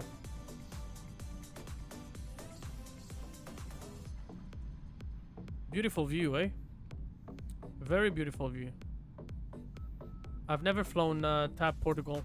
This is the first time that I actually jump in one of these airplanes. I guess there's a first time for everything. Massively amazing. Look, 50 over the numbers. Flare. And beautifully hit the ground, guys. This is a really good landing. I'm not even sure why it detected it as negative 290. It is actually a pretty good landing. This is the kind of landings that I haven't done for ages.